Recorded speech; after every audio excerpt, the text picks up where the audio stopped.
Hello. हाँ फूफा जी गोड़ धरतानी। अरे हम तूती पर से बोलतानी। 3 दिन से रउआ के फोन धरावतानी है फूफा जी। अरे रउआ का फोन लगता ना रहला, पता नहीं कहाँ धैले रहनी है। अब बेटा के ब्याह तय करतानी ना। एक बात बता ना ना ना ना एक बात सुन लो फूफा जी, ब्याह से 25 दिन पहले हमरा दुआरी पर आके कुल संभारे के बाद एदा पारी हम कुछ ना सुने बता देता नहीं। हाँ अरे बहुते बड़का घर है फूफा जी, लड़कियों खूब सुंदर भी है। ना ना ना ना हम कुछ नहीं के सुनल चाहत। के गोपाल के बाबूजी और खटिया उन चतारन जनतन से।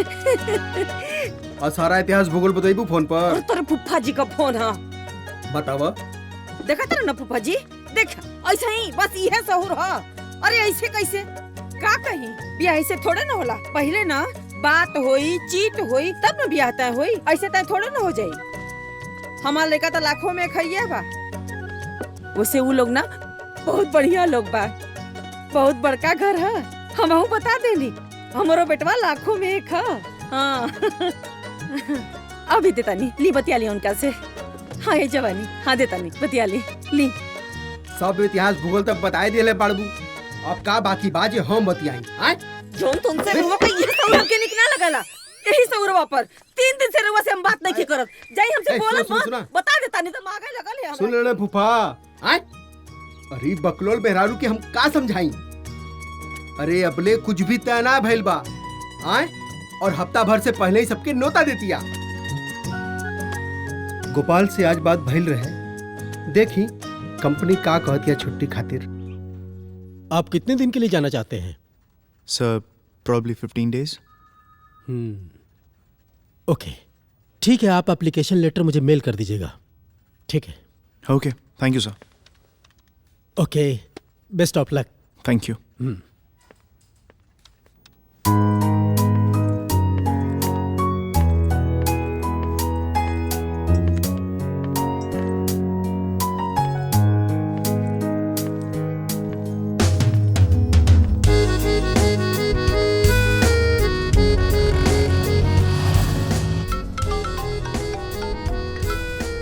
Hello hello. हाँ दीदी आ गइलू। हाँ बाबू हमरा तो 3 दिन हो गए लैले। ओह अच्छा अच्छा। ए बाबू बुझ लो, खाली हम अपना ससुरी से इतने कह देवी कि हमरा भाई के बियाह तय हो गइल बा, 15 दिन पहले ही नैहर जाए। मत पूछो, वो तो हुक्का पानी लेके चढ़ गए। अरे ए दीदी ये सब बात तो बादों में हो सकेला। बाबूजी से कह दिया कि हमार छुट्टी मिल गई बटे, हम आ जाए। ठीक बा? अच्छा अच्छा ठीक बा, हम बता दे। ठीक बा।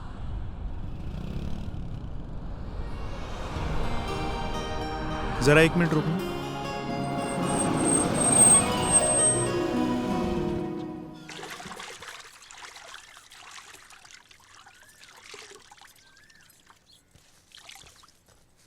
खाली बैठ के मूछ रंगे की बा। 8 दिन में कपड़ा धोवे के निकाल जाता। सुनी हमहू देखते बाड़ी जौन तौन से। अरे तका 8 दिन में ना तका 15 दिन में धोआई। आय देख ले माई इनकर हमरा ससुर के नु एकदम एक के लक्षण बा। बारा भी एक लपड़ सही हो जाएगू अब्बे। आय तू आगे आगे कढ़ावा तानी और तू पीछे पीछे दौड़ावा ताड़ू। आय अरे कपड़ा ना धोइए तका लेखनी करिए बैठ के। अच्छा आ जाए दी, खाली पतो के आ जाए दी, ओकरे बाद रानी बन के बैठब। हां तब करे जा फाटी सब कर। हाँ और तू अपन जिंदगी भर मुछ रंगत रहिया। चुप।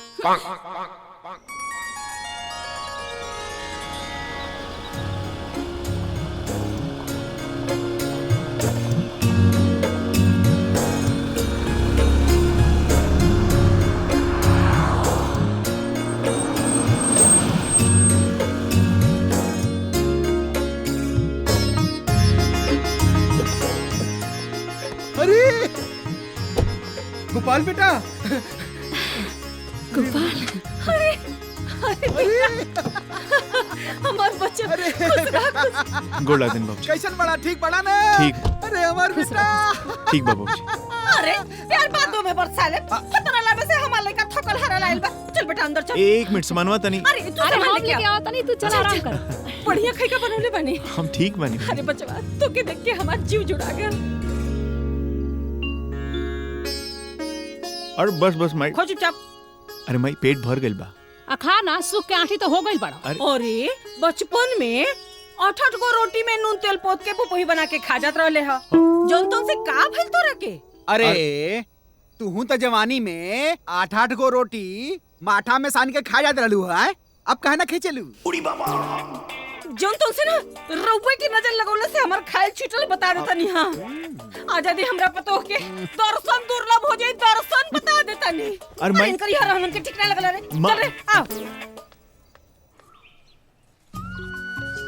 बताओ मई कल बुढ़िया का फोन कई नी कोहनी की तनी पैसा भेजवा दी भौजाई के देखे जाए बा, खाली हाथ कैसे जाए? तो कहतिया का 2000 रुपया लेकर ना गई तो कर खर्चा होई में से। अरे भाई वो तो हम रखल ही बानी चोरा के, सोच रही है कि यही बहाने 2-4 हजार और झीट ली। बाप रे वो तो लगुए हिसाब गिनवावे। जवन तवन से तनी धीर धर। आवे ती पतो या के तोहरे सास का इलाज तोरे घरवा में हम घूस के कर। सही कहत रे। चढ़बी चढ़ल बाउन के। ओहो 10 बजे ले खाली दांता रगड़ाई कि कुछ नाश्ता पानी भेटाई?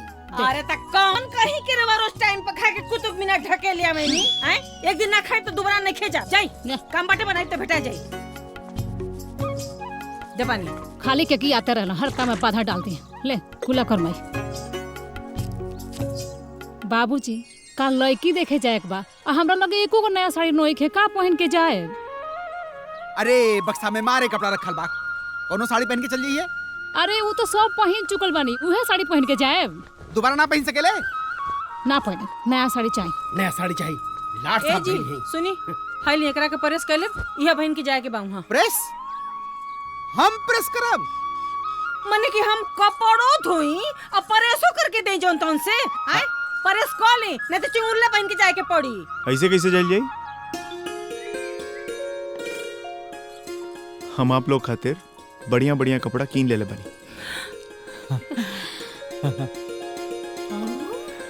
कपड़ा लियल बड़ा।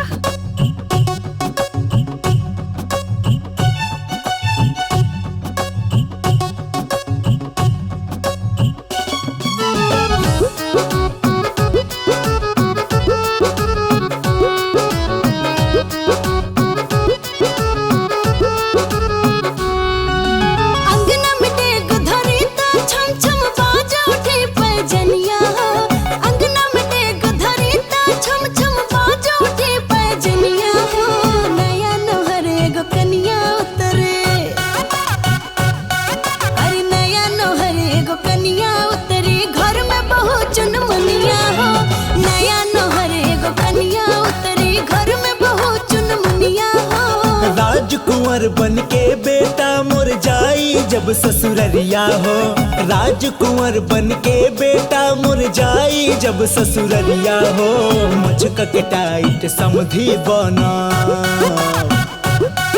अरे मुझका के टाइट समधी बनब बान्हब ऊंच पगरिया हो। मुझका के टाइट समधी बनब बान्हब ऊंच पगरिया हो।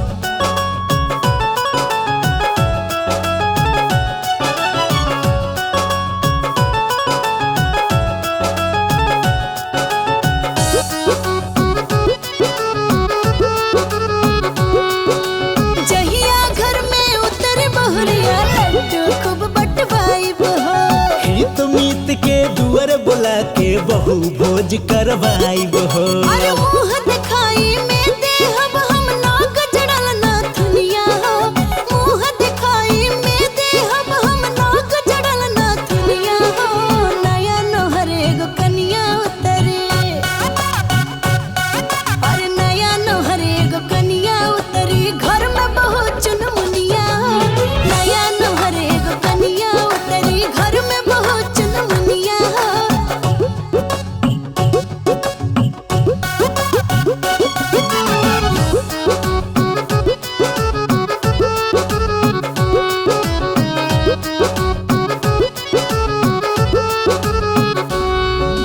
घोड़वा दबा के जाइब घरे, धीरे से घूंघट उठाइब हो। अखिया मिला के प्यारी बतिया दुल्हन से बतियाइब हो। प्यार करे में उनके संगवा कहते हब भोर हरिया हो। प्यार करे में उनके संगवा तो दे हब भुरहरिया हो किस्मत में जब हमरे आई है किस्मत में जब हमरे आई है अंगना के अजुरिया हो किस्मत में जब हमरे आई है अंगना के अजुरिया हो नया नोहर एगो कनिया उतरी घर में बहू चुनमुनिया हो मुझका के टाइट समधी बानब बांधब ऊंच पगरिया हो गोपाल कहाँ बा? ए गोपाल, अरे गोपाल, जल्दी कर। केवड़िया तो लॉक कर दी। वाह चलो लोग। आ गए चलो बैठो भाई।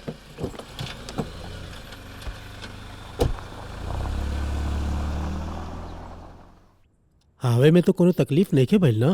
अरे ना एकदम सीधा रास्ता रहल।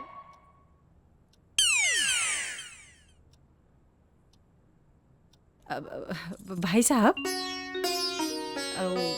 जौन से लड़कियां आ जात तो देख लेती जा।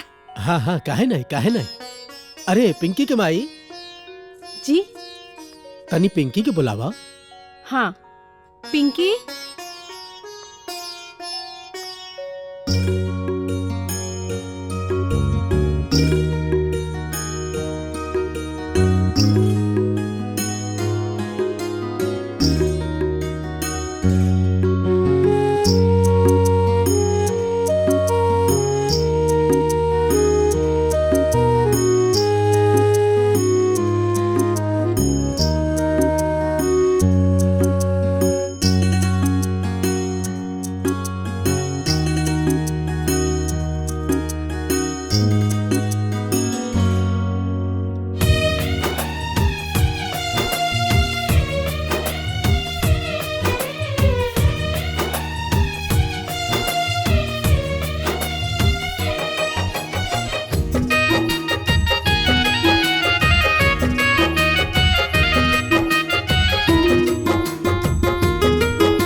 बहुत सुंदर बिया।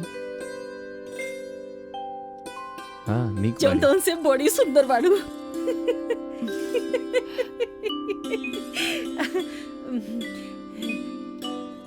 ऐसे गंदिया होते। दा होते। आपको पैसा।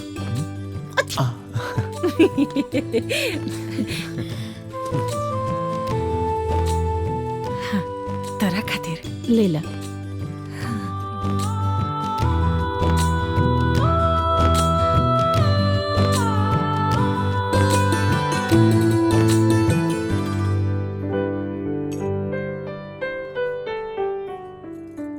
माई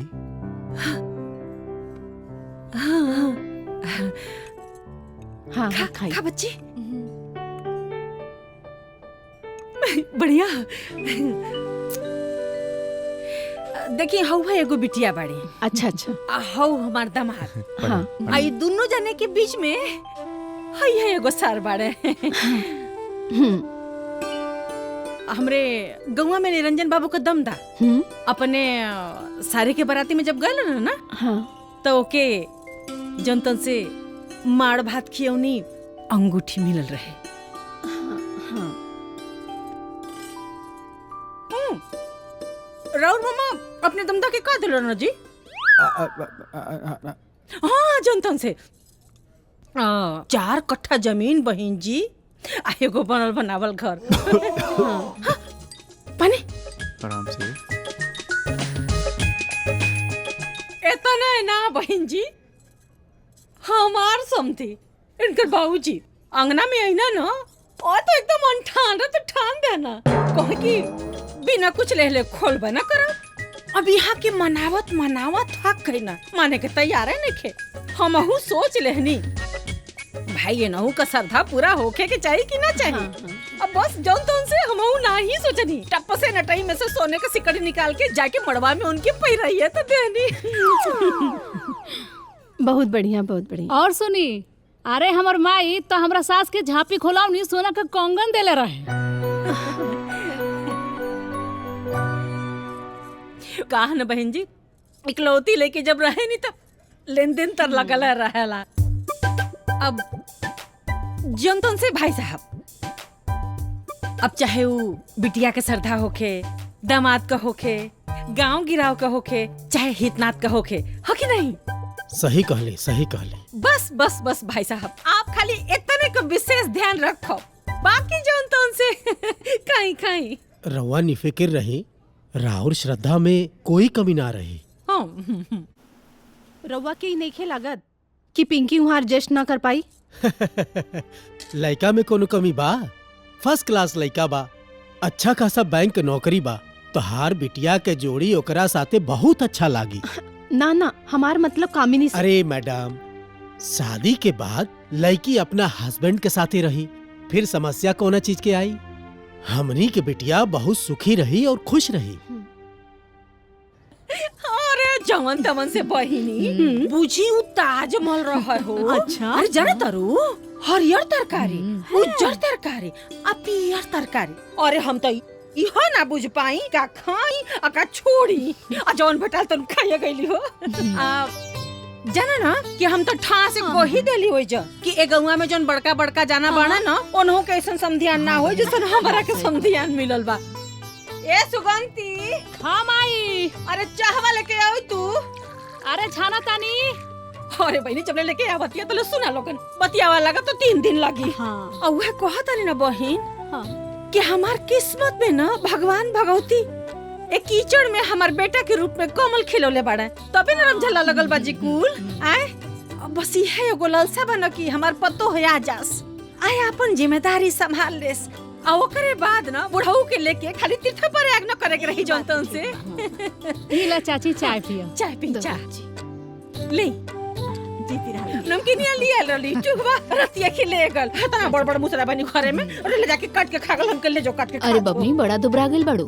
अरे चाची, हम अपना सास के खोबासना के मारे नु सूख के आठी हो गइल बानी। जब देखो तब हाय बेटी करत रहेले। अरे पतो लागेले कि ओकर दुश्मन हियो। अरे हम तो कहतानी ना कि कोनो बात नहीं, हमरे आ गइल बाड़ू ना, खिया पिया के पहले नियर तोरा के बना दे बचिया। चिंता करे का कोनो बात नहीं, जब पी जुड़ाता तू पिए चाची। पी।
रात की 12 बजे। इतना रात के बिजी बा? देखती हूँ कैसे नहीं बात करेंगे, बार बार फोन करके डिस्टर्ब करूंगी, बात ही नहीं करने दूंगी। हेलो, इतनी रात को किससे बात कर रहे थे? मैं भी आपसे यही पूछना चाह रहा था कि इतनी रात को आप किससे बात कर रही थी? मतलब कि मैं आपको कॉल कर रहा था और आपका फोन बिजी आ रहा था। ओह गॉड, हम दोनों एक दूसरे को ही फोन लगा रहे थे। अच्छा, मैं आपसे अकेले में मिलना चाह रहा था। कल शाम को 4 बजे आप दुर्गा माँ के मंदिर में मिलेंगे मुझसे? नहीं नहीं, मैं नहीं मिल सकती। क्यों? शादी से पहले मैं नहीं मिल सकती। लेकिन सॉरी।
मैंने आपसे बोला था ना कि मैं नहीं आऊंगी, आप क्यों आ गए? जब आपने बोला था कि आप नहीं आओगी, तो आप क्यों आ गए?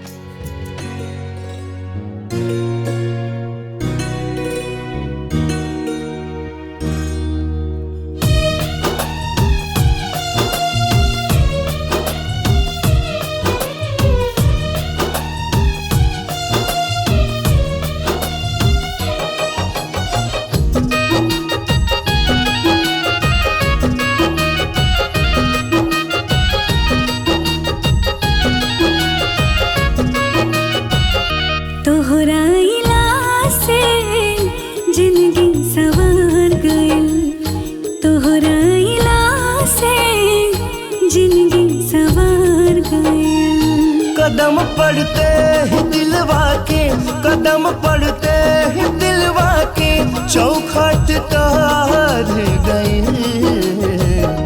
तोहरा अहिला से जिंदगी सवार गई। तोहरा अहिला से जिंदगी सवार गई।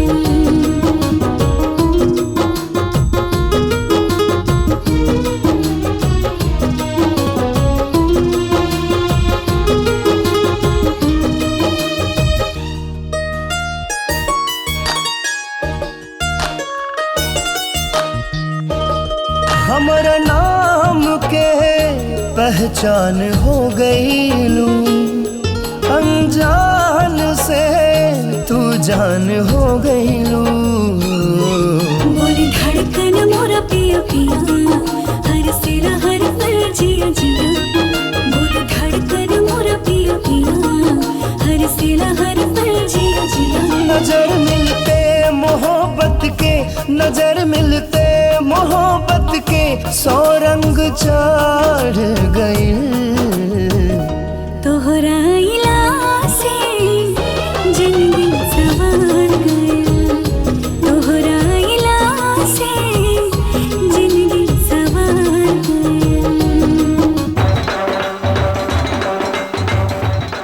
बारात आ गई। हट हट।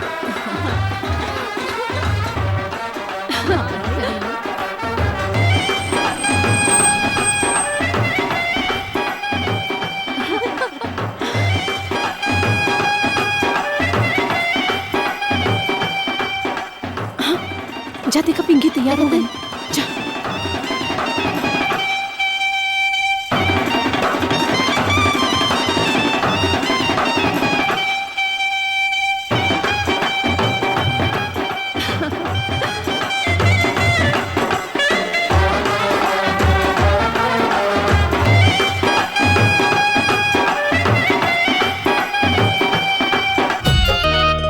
नजर आवेला जहाँ तक जाए नजर, तो तोहरा बिना अब ता न होई गुजर।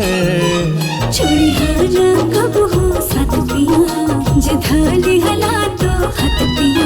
छोड़ी हाना कब हो साथ पिया जिधाली हला तो हाथ पिया। साथ जी अब मरब तोहरे, साथ जी अब मरब तोहरे, दिलवा नकार गए।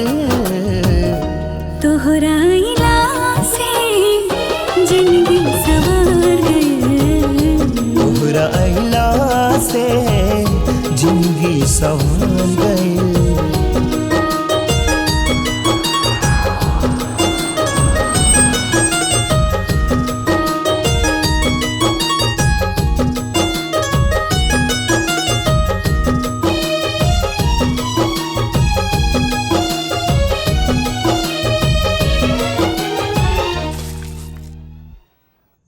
पिंकी, आज से हम अपने जीवन की नई शुरुआत कर रहे हैं, इसलिए मैं तुमसे आज एक बहुत जरूरी बात करना चाहता हूं। पिंकी, आज से सिर्फ मैं ही नहीं, ये घर भी तुम्हारा है और इस घर के लोग भी। मैं बता दूं कि मेरे मम्मी पापा तुम्हारे मम्मी पापा की तरह हाईली एजुकेटेड नहीं है। वो जमीन से जुड़े लोग हैं, रीति रिवाज उन्हें बहुत प्यारे हैं, और ऐसे लोगों को अपने बेटों से बड़ा अरमान होता है। हाँ। आज से इन सारे अरमानों की जिम्मेदारी तुम्हारी है। मैं आशा करता हूं तुम उनके अरमानों को ठेस नहीं लगने दोगी। आप चिंता मत कीजिए, अब मेरी खुशियों की हर डोर आपसे जुड़ गई है। जिसमें आपकी खुशी होगी उसी में मेरी खुशी होगी। मैं तुमसे यही उम्मीद कर रहा था। मैं प्रॉमिस करती हूँ, आपसे किए हुए वादे पे मैं खरा उतरने की कोशिश करूंगी। अच्छा पिंकी, एक बात बताओ, तुम्हें बिल्कुल भोजपुरी बोलने नहीं आती? वो एक्चुअली क्या है ना, घर में सब लोग हिंदी में ही बात करते हैं, लेकिन मैं भोजपुरी समझ लेती हूँ। समझ लेती हूँ? ये तो बहुत अच्छा है। आज से ना हम एक काम करेंगे, मैं तुमसे भोजपुरी में बात करूंगा। देखना, तुम ना बहुत जल्द भोजपुरी बोलना सीख जाओगी। जी।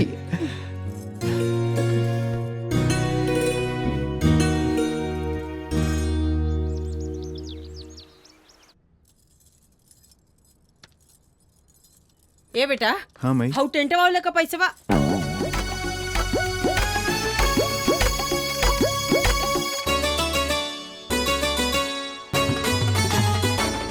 ये कौन डरस बा हो? माँ जी, ये नाइटी है। नाइटी? हे राम, ए छी, आई कैसा लागा था जोन तोन से? सुना, ई नाइटी फटी यहाँ ना चली, समझावा इन करा के, हैं? आ गांव घर का मेहरारू आई है, इन करा के देखे। बढ़िया से साड़ी पहन के सौख सिंगार करके बैठ जास, और टेंट वाले का पैसा दे जल्दी। जी एक बात बताइए, इसमें प्रॉब्लम क्या है? प्रॉब्लम कुछ नहीं है। ये गांव है ना, तो यहाँ के रीति रिवाज, पहनावा ओढ़ावा सब अलग होला, थोड़े हिसाब से चले के पड़ी ना। तो ये काम करो, साड़ी पहन लो। जी। बुझले कि एकदम दिमागे में आग लगल हमरा सुगंतिया, जली ना। और जब बिटिया बना के रखा कर तो काहे के ब्याह कइना लोग, हैं? उहे न। तोहू तो हमार बिटिया है, 5 पास करौले है तोरा के तना कब हम नेटी पहिरौले ना, कबहू ना। पहिनी है जनतन से इज्जत होए आयल है जनतन। ए चाची, भाभी के मुंह ना दिखाइबू का? ताला मार के रखले है उनके मुंह में ना, जा देख ले लोगन, जरे दिखा दे जनतन से। चला लोगिन, चला चला देख लिए तनी का है पहिन ले ओढ़ ले। हाँ।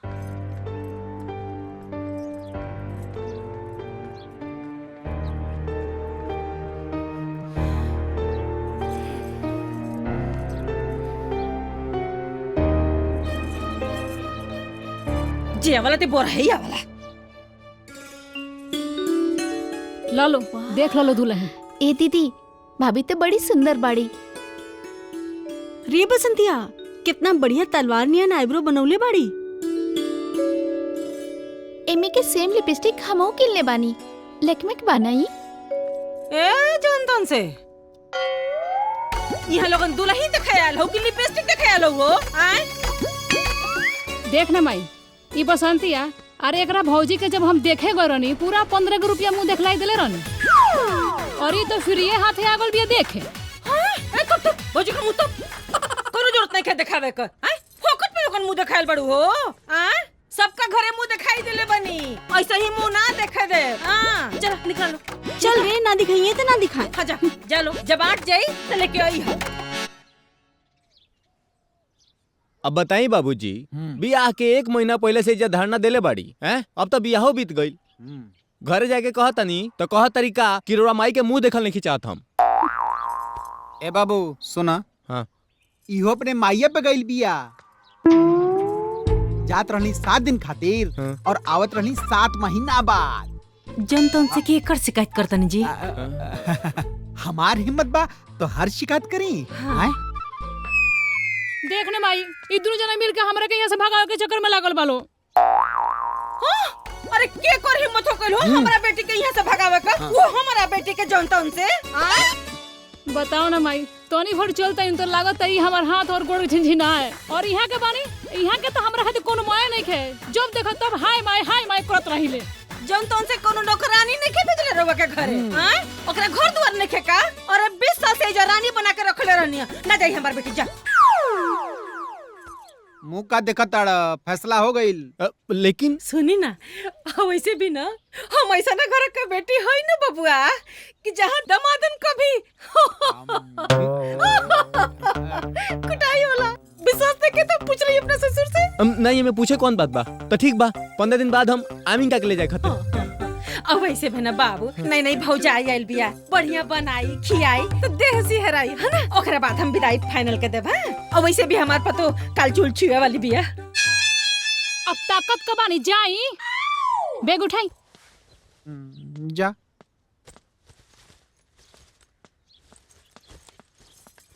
हमार माई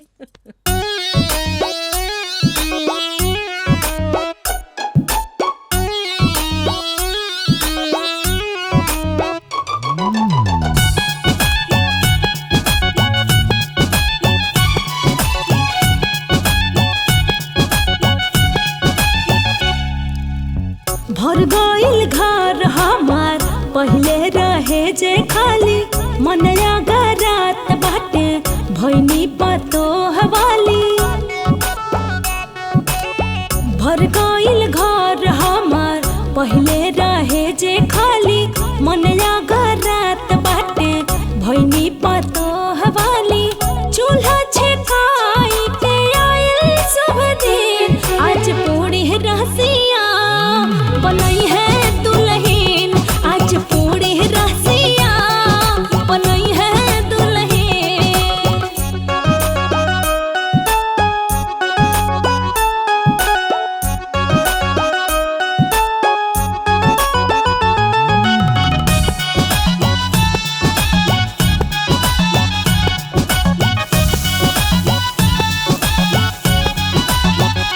होई छिपा छिकाई तब ही खाना भेटाई। मैं तो सबका से अच्छा नेक लूंगी जी, चाहे तो गहना गुड़िया, चाहे 2 रुपया पैसा, तब जाके मैं खाने की परमिशन दूंगी जी। बैठी के देखब सब बन के मलकिन, आज पूरी रसिया बनई है दुल्हन, आज पूरी रसिया बनई है दुल्हन।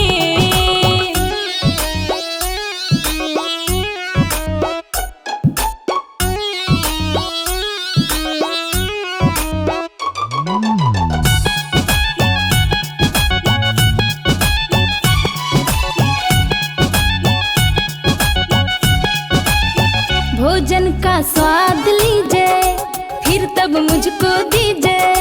ए जी नेग के साथ आशीर्वाद चाहिए, आज बहू का दिन है, मिठाई और नमकीन है। सुनिए लास्ट में मिठाई खाइए तब जाइए। लागे पतोहिया हमर बड़ा किस्तीन, आज पूरी रसिया बनई है दुल्हन,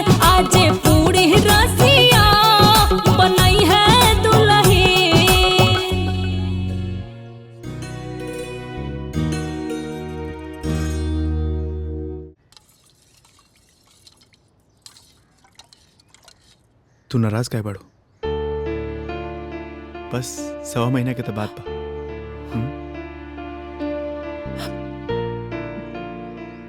एक लड़की जब पहली बार अपने ससुराल में आती है तो उसके पति से ज्यादा क्लोज उसके कोई नहीं होता है, और वो पति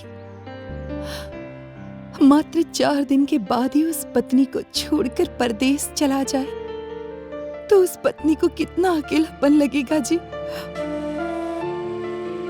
आप मर्द है ना, आप ये जुदाई नहीं समझ पाएंगे।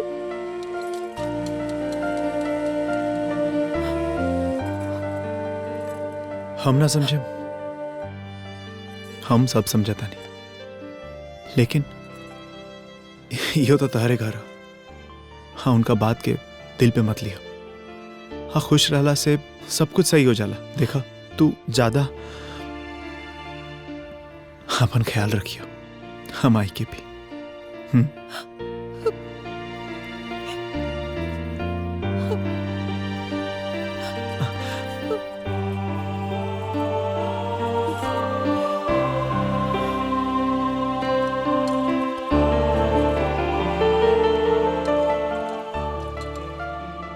अपना ख्याल रखना। बाय।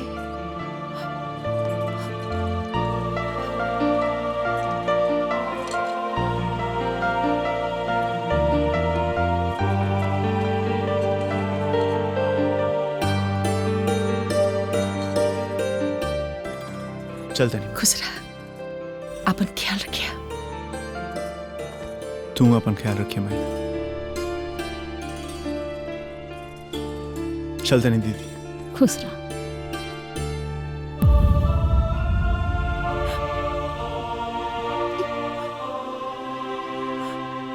चलते नहीं।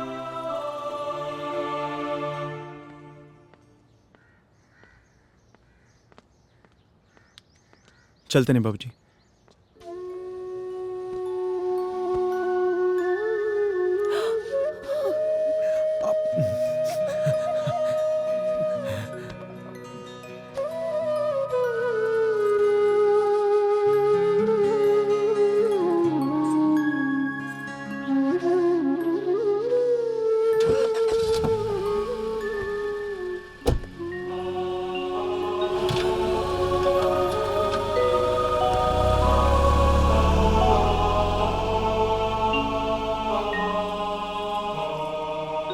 माई चुप हो जा।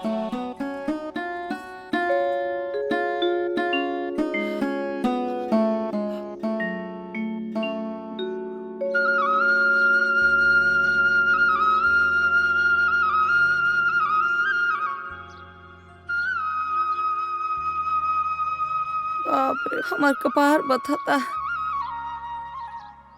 इतना बथता कि का बताएं हे भगवान, का बताएं। कोनो दवाइयों काम नहीं करत। दिन भर ऐसे ही घूमत रहबू तो का होई? ज्यादा चिल्लाई मत। ए सुगंतिया, तनी चाय बना के लिया। का जाने काहे कपड़ा बहुते दुखाता, तनी चाय पी ली तो का जाने आराम मिल जाए।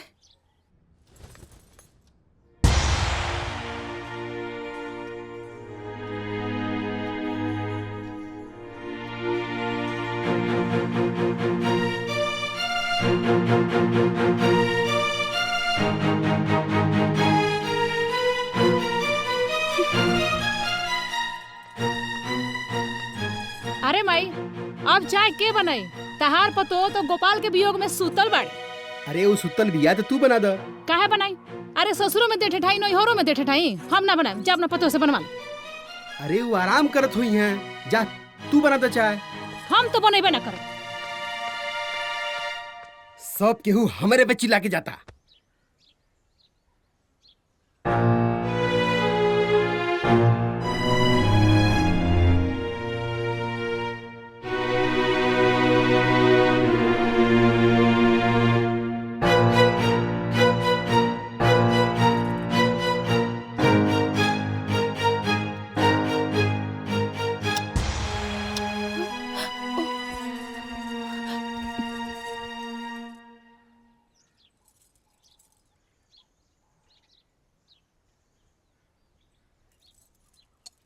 पहले पी लेती फिर करिया करती जौन तो से बात।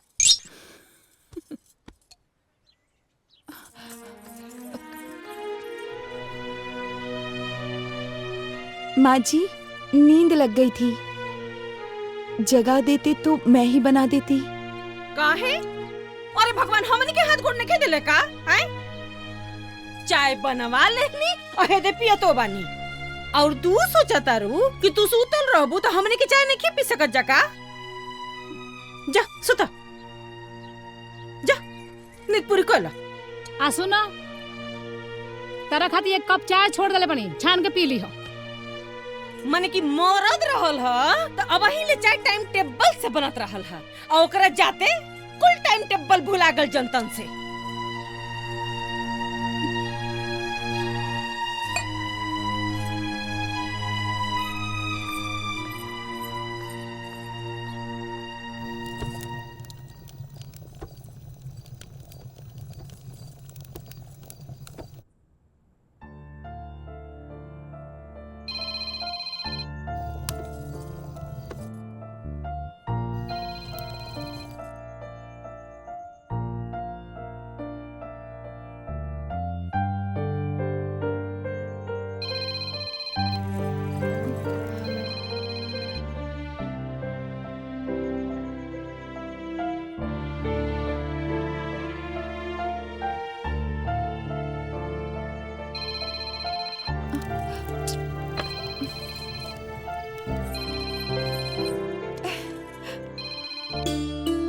नमस्ते जी। नमस्ते, कैसन बाड़ू? जब से आप गए हो ऐसा लगता है मेरा कुछ गुम हो गया है, किसी चीज में मन ही नहीं लगता। मन तो हमरो नहीं लागत, पर का कइल जाओ।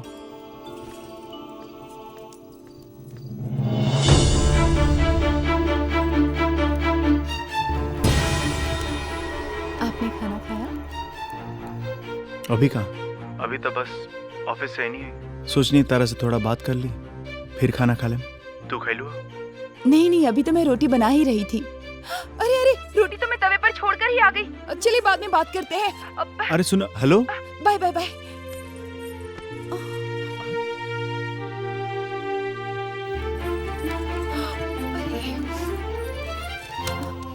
माँ जी हटिए, मैं बनाती हूँ। ना ना तू जा, हम बना ले। जा जा आराम कर। माँ जी और हम कहता नहीं तो तोरा समझ में नहीं खे आवत है? जा तू अपन काम पूरा करा, रोटी बन जाएगी। माँ जी प्लीज प्लीज हटिए ना। माँ जी आप बना रही हैं कोनो रोटी, जरूरत नहीं है। अब गलती नहीं होगी माँ जी, प्लीज उठिए उठिए ना माँ जी, कहते प्लीज नहीं, हटिए प्लीज से। प्लीज प्लीज माँ जी मैं बना देती हूँ, प्लीज प्लीज प्लीज माँ जी छोड़िए कहली ना। ना कि शहर के लड़की से कि चूल्हा चौका का काम ना होई, बुझाई? जा आराम करा, जा खाना बनावल हमार काम बा।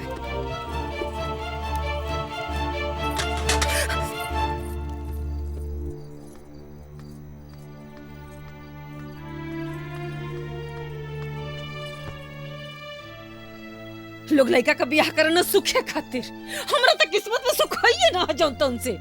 सुगंधिया, अरे सुगंधिया, एक लोटा पानी लेके आ। ले आवा तानी। ओहो, ये औरत नहीं एक मिनट चैन से शांति के साथ ना सोए दिले। अरे ऐसा कवन पहाड़ उलट के अवतारू कि अवता दुख छाप लेलस। सुना ना गलती अंगनवा में ना तो थरिया में रोटी ना जरल कोयला मिलल रहत खाए के जौन तौन से। आ जाए बबुआ कहीं ना है और आ जाए फोने पर खुसुर पुसुर का जानी कौन पहाड़ टूट गए अब कमन दुख पड़ गल उनकरा पर। भगवान पता नहीं कहाँ से फोन बना दिला जौन तौन से। अरे भाई नया नया आयल बिया, बहुत तरीका का बात होला, एमन समस्या का बा? एगो हमरो के फोन खरीद के दे दी ना, रउआ के अंगनवा में बैठ के दिन भर हमहू बतियाई, फिर कुछो बोना चाहे बिगड़े जौन तौन से। जौने बेरा बतियावे के रहे तौने बेरा तो जाके वो फोन में जाके सुत जात रहलू है। हमार दिमाग नहीं खे पगलायल कि तो है फोन खरीद के दे देई। जान तरमाई आज हमरो ससुई के फोन आई रहल, कहतिया का कि 6 महीना छोड़ देबक बा तो अब तोर गर्मी शांत होई। अब बताओ माई। चुप रह, एकरा में अपन का होती है, कोई अपन का शुरू कर देलस। दबानी सही कहल बा, जैसन पिसान वैसन रोटी और जैसन महतारी वैसन बेटी।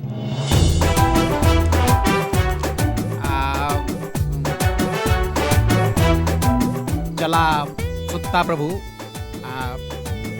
अरे बाप रे।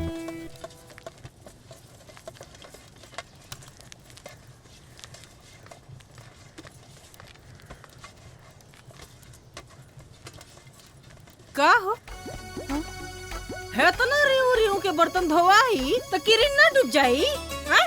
अरे नया नोचर बिटिया पतो के फुन फुन काम करके धो देवे के होला। तनी हालिया लिया चलावा। तोहरे नियर रहली ना बच्चिया तो किरिन उगे से पहले घर बर्तन चूल्हा चौका खाना पीना कुल को के खिया पिया के एकदम निश्चिंत। अरे आजकल के बेटियन पतो हन के तो हमरे स्टाइल है ने कैसे समझ में आवा। अरे मोरी भाई, अरे बाप रे बाप, अरे बाप रे, अरे बाप रे बाप, अरे माँ जी, अरे बाप रे बाप, का हो? तोरा के यो नखे पता कि है करे के बिना लेबर ले आके बना रखल जाला? वो माँ जी मैं भूल गई थी। अच्छा, खाए कितना भूललू जंतुन से? आ एकरा के भुला गेलू? वो क्या है ना माँ जी, हमारे यहाँ तो ऐसे ही गैस पे चढ़ाया जाता है। गैस वाली बाड़ू ये बच्चिया जंतुन से, हैं? अरे भाई, जब वो चूल्हे पे नईखे बनावे जाना तो गैसे पे बनावे दा। आगे नहीं पछले वे। हम कोनो बाड़ बानी? आए? हमरा खेती बाड़ी नहीं खे? बोली? है जो लौना लकड़ी रखल बा ओकर का करी? अपना देही में आग लगाई के रुआ के टाइम में लटकाई। का करी बोली? जब देखा तब पछले वे आ जाना।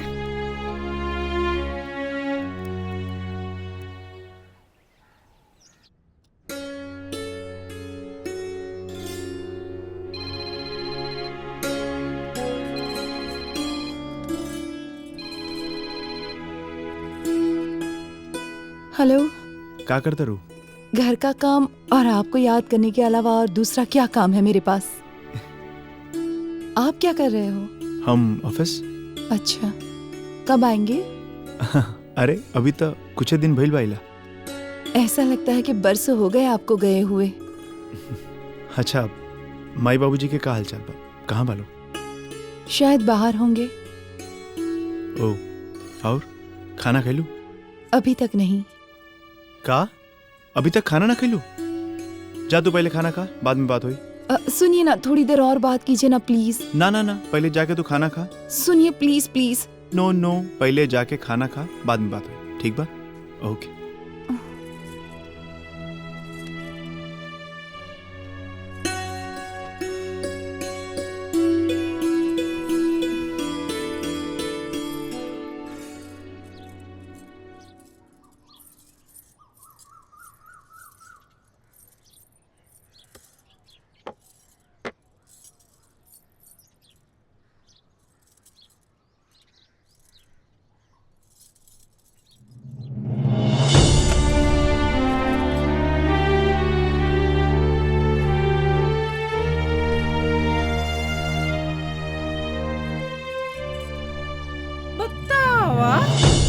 माने कि अब ए घरे में ई दिन आ गइल बा कि मेहरारू का जूठा मर्द लोग खाइए जौन से अतनो नहीं खे ज्ञान कि पहले मर्द मानुस खा लेना ओकरे बाद मेहरारू खानी सन। बताओ माई, हम अपना ससुरा में पानी पीकर रह जाइली, लेकिन अपन ससुर आ तोरा दामाद के खाए से पहले आज तक ले नहीं खइले। बिटिया तो ई संस्कार के बात होला ना। हम तोरा के ऐसा संस्कार देले जो तू ऐसा काम करेलू। एकर माई बाप के ऐसा संस्कार देले हुआ ऐसे ऐसा काम करतिया ना। हमरा के तो लगत ना कि एकर मतरियो बपवा ऐसा ने बना जंतन से। माँ जी, गलती हो गई मुझसे। इसमें मेरे माँ बाप को घसीटने की क्या जरूरत है? हमारे यहाँ जब जिसको भूख लगती है वो खा लेता है। मुझे यहाँ का रिवाज पता नहीं था, इसलिए मैंने खाना निकाल लिया। इसमें कौन सा पहाड़ टूट पड़ा माँ जी? पहाड़ टूट गया? करे 4 दिन का कन्या आइल हमरा से जबान लड़ावती रे। ओए बात मुंह से कढ़ावल मुश्किल कैले भी आई। मुंह से बोल देली तो जबान सिबिते हमार सिबिते जबान सिवाई तोरा के। अरे फोन मिला ओकरा के। अच्छा बताओ तनी तोरा के हम धर्माई फोन लगा दे।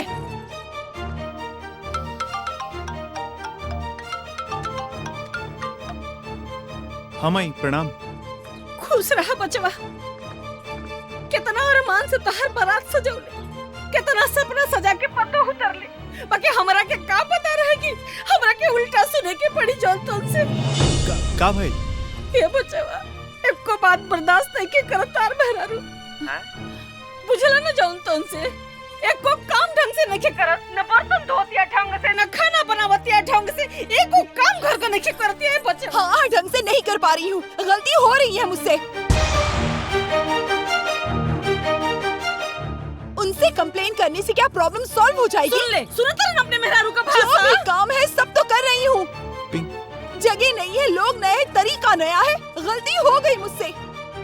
जब गलती मेरी है तो मेरे माँ बाप को बीच में लाने की क्या जरूरत है? सुन, इसमें उनका क्या दोष है? मुझ में खोट निकालने के बदले आप मुझे समझा भी तो सकती थी, सिखा भी तो सकती थी। लेकिन सासू माँ, आपने मेरी कद्र नहीं जानी, उल्टा तमाशा बना दिया। सुन तेरे का खोटिया तोर मेहरारू। हे बेटा, यही दिन रात खातिर तेरा सरधा से पतो उतर रही है। हमरो सास रही है घरे में, हमरो आवाज क्यों सुन लो है गांव में तो बतावा। हमार बात सुन, अब तोर मेहरारू हमरा से एकदम बर्दाश्त नहीं हो। तू आज के आज आओ और अपन मेहरारू लेके जो यहाँ से। नहीं चाहिए हमरा कैसे पतो है दादा, नहीं चाहिए। अरे माई, हमारी बात। अगर आपको मुझ जैसी बहू नहीं चाहिए तो मुझे भी आप जैसी सास नहीं चाहिए। तो जो यहाँ से।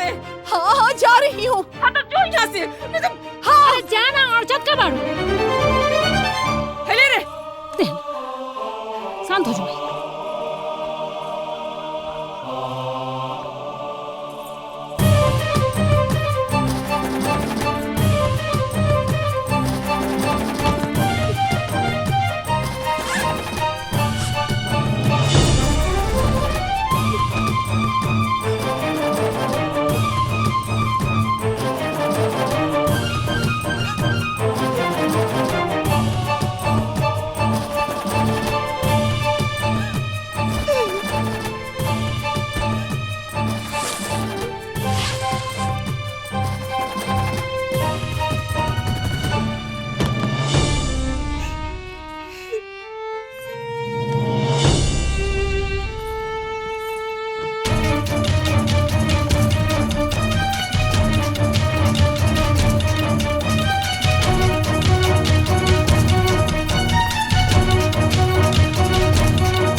रउआ से तबे कहले रहनी कि हमार बेटी वहाँ एडजस्ट ना कर पाई, बाकी रउआ हमार बात ना सुननी।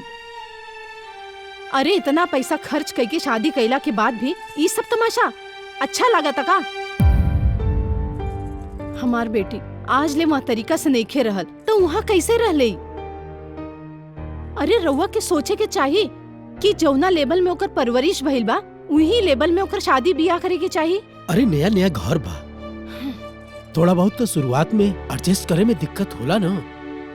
लेकिन बेटी तोरा के ऐसा नहीं आवे के रहे। अरे थोड़ा धीरज रखे के चाहिए, सब कुछ ठीक हो जाला। कैसे ठीक होगा पापा?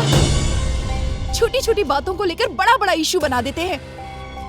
ये नहीं पहनना है, वो नहीं पहनना है, ये नहीं करना है, वो नहीं करना है। अब खाओ तब खाओ, ऐसे तो मैं कभी रही ही नहीं। ये क्या मेरा दोष है? कितना एडजस्ट करूं? मैं वहाँ नहीं रह सकती पापा, बस बोल दिया, मैं नहीं रह सकती। अरे बेटा समझे की कोशिश करो बेटा। अरे जौन सच्चाई बा वही कह दिया।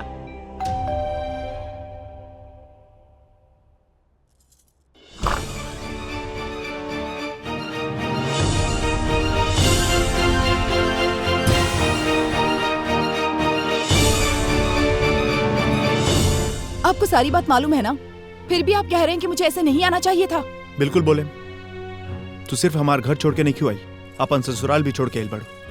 आज जब भी कोनो पतो अपन ससुराल छोड़ के आवे ले ना तो सिर्फ शिकायत होला। अच्छा सब गलती मेरी ही है। बात गलती के नहीं के, सोच के बा, दोनों आदमी के समझदारी के बा। यानी सारी समझदारी मुझ में ही होनी चाहिए।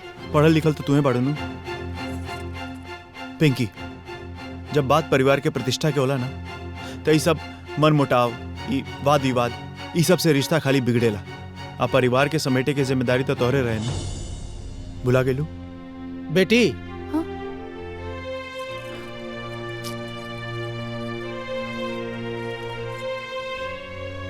बेटी, मायका और ससुराल में बहुत अंतर होला। माँ बाप बेटी के ध्यान मायका में राखेले और ससुराल में बेटी के कर्तव्य होला कि अपने ससुराल पक्ष के ध्यान राखल। ई कौनो 60 साल का बुढ़िया नइखे कि जाते जाते सारा ज्ञान मिल जाई। त सिखौले का बाड़ू, तारा के पता नइखे रहे कि हमार बेटी एक दिन केहू के घरे के बहू बनी। पापा, ये सब बात के अब कोनो फायदा नहीं के। अगर हम इनकर पति बनी तो हम अपना माँ बाप के बेटा भी बनी। वो लोग भी हमारी जिम्मेदारी बाटे। अगर ही हमार पत्नी बाड़ी तो हमार जौन भी जिम्मेदारी बा, ओकर आधा बोझ उठावे के जिम्मेदारी इनकर बा। अपना जिम्मेदारी से भागल कोनो समस्या के समाधान ना होला। सही बात बा बेटा। बेटी अगर अपने मायका के दुलारी होले तो अपने ससुराल के जिम्मेदारी भी होले। आप सही कह रहे हैं पापा, लेकिन पहल तो दोनों तरफ से होनी चाहिए ना। मैं अकेले ही कितना मैनेज करूं? बात मैनेज करे के नहीं के। ई कोनो ऑफिस ना हा, घर हा। परिवार जज्बात से चलेला। सास बहू के लड़ाई कोनो नया नहीं के, हर परिवार में होला। लेकिन समझदारी ये में बाटे कि साथ में एक दूसरा के समझ बूझ के रह के। तो फिर मुझे क्या करना चाहिए? पिंकी, हमार माई पुराना ख्यालात के बड़ी, अपन जिंदगी हमेशा ऐसा ही जियता बड़ी। अभी तहार जिम्मेदारी बा, या तो तू उनका ऐसन बन जा, हाँ ना तो उनका के अपना ऐसन बना ला। यह समस्या के हल बा।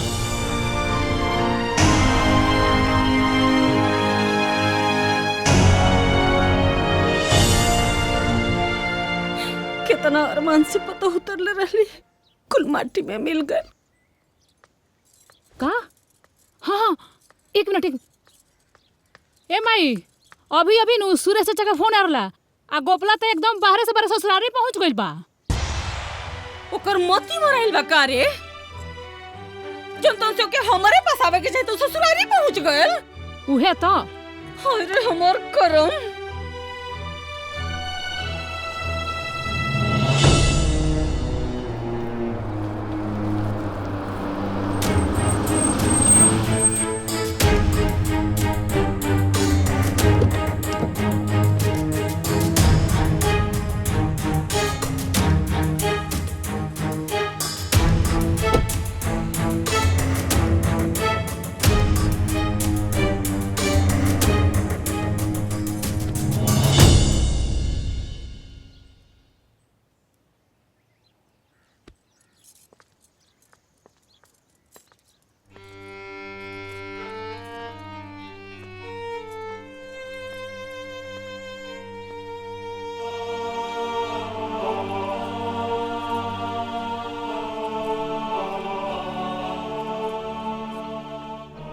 गोड़ लग दिन भाई। खुश रहा।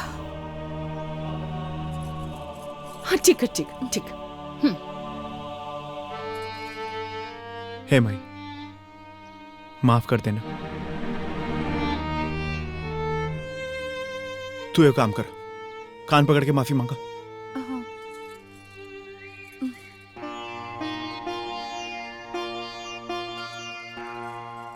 हे माई, अब तो माफ कर दो।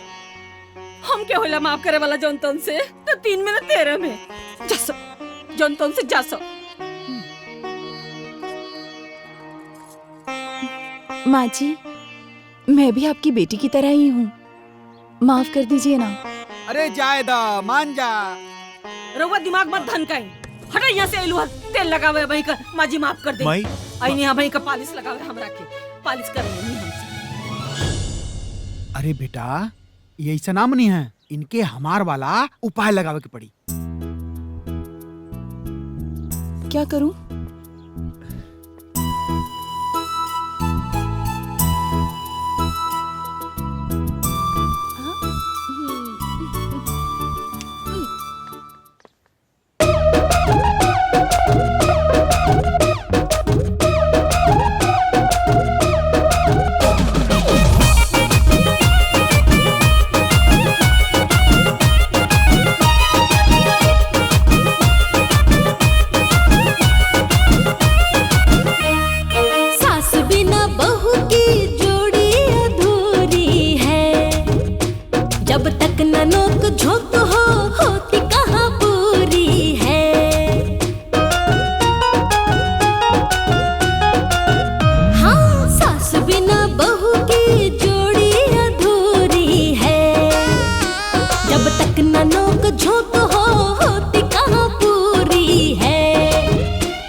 सासू जी।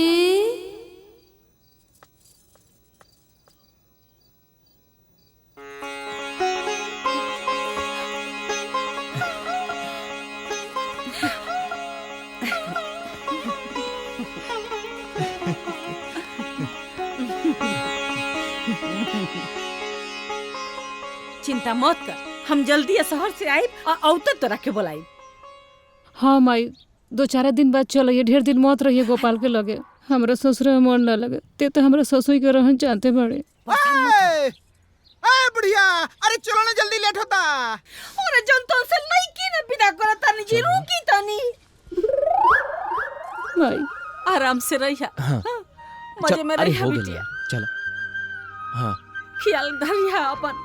ले जाइनू। पड़ा माई जी। खुश रहो, अरे चल खुश चल चल, रहो। अरे चल। अरे चलो ना, चलो चलो चलो चलो। ठीक से रहिए। हाँ, एकदम ठीक से रहिए। हाँ। एकदम ध्यान रखम। चलो, घुसको घुसको घुसको अब तो घुसको अंधेर। घुसको, अंदर घुसको, बैठो। अरे भैया चलो, जल्दी चलो, ले चलो। ख्याल रखिए। माई जल्दी आ जाई है। जल्दी आए।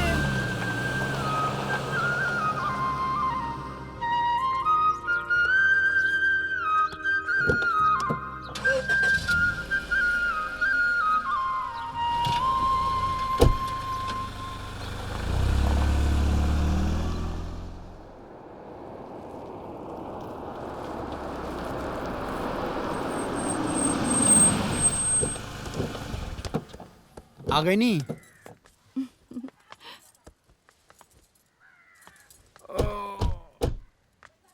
का भेल बाबूजी थागे नहीं का? अरे बेटा हम तो सो गल रहनी।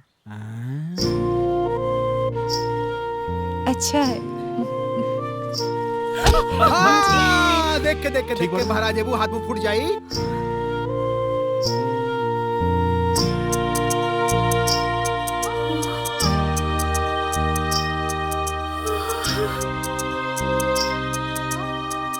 बेटा घर तो बड़ी सुंदर बारे, बाकी तनी जमीन यहाँ कम बा, तनी बेसी जमीन रहत ना तो नहीं तो ना एमे लौका कोहड़ा बोती तोरा के ताजा ताजा सब्जी खियोती। ओहो राम भजे की उम्र में बस हाय पेट हाय पेट हाय पेट। अरे वो तो जैसे हवा पी के रहे नहीं जाओ तुम से। ए माई तोरा जॉन खाए के होई नो हमरा से कहिए, हम ले आए। अच्छा सुन ना, तू खाली दुगो बकरिया खरीद दे हमके। तनी बकरी तो गाय भैंस बांधा के बाद जगह यहाँ और आ दुगो बकरी रही ना, हम बैठल का करब, चराई जंतन से।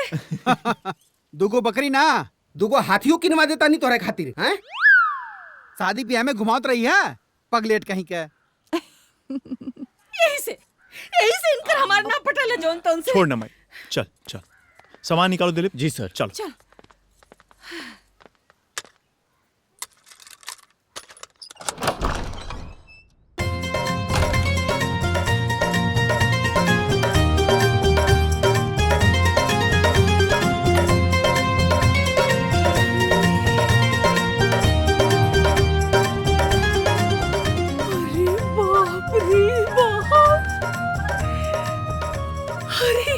अरे बेटा ई घर की मोहल में, अरे ऐसन तो हम खाली टीवी में देखले रहली है जंतन से। माई अब हम तारा के तहार कमरा दिखाओ तनी। चल चल। माई ही तोहार कमरा। हाय बाबूजी। अरे वाह कैसा लगा? बहुत अच्छा बेटा। आओ पिंकी हम तोरा के तहार कमरा दिखाओ तनी। ठीक है। गोपाल कमाई साचो गोपाल जैसन लड़का भगवान सबके दे। सच में है ना? हाँ। सपना साकार कर देना वो।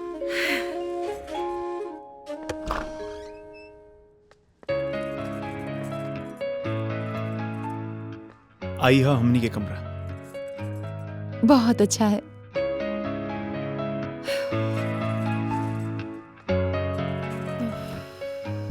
बहुत थक गई जी।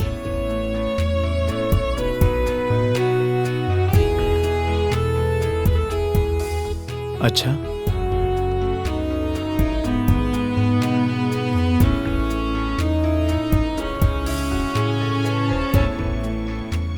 अवतार थकान मिटा दी। अब तो मैं साथ में ही हूँ, फिर इतनी बेचैनी क्यों है जी? जिकर मेहरारू इतना सुंदर होके ओकरा बेचैनी कैसे ना होगी? छोड़िए, मुझे सब सेट करना है। पहले हमनी के सेटल हो जाएगी, बाकी बाद में सेटल हो जाएगी। जरा रुकिए ना, रात हो जाने दीजिए। हाँ, रात के बाद रात में हुई, दिन के बाद अभी कर लिया जाओ।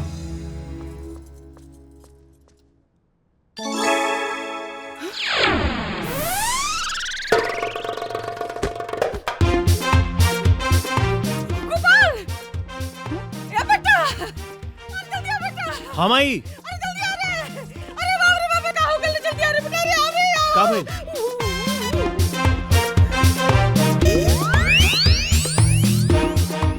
बाबूजी।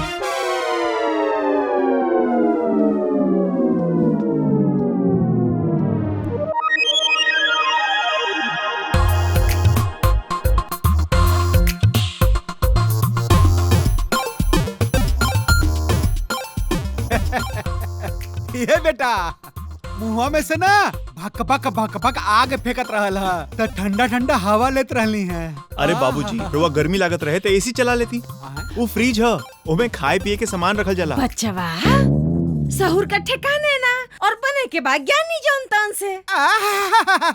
चलनी हंस दिया सूपे पे। अब जहाँ जाना वजह ना रख मचा के रखा ना।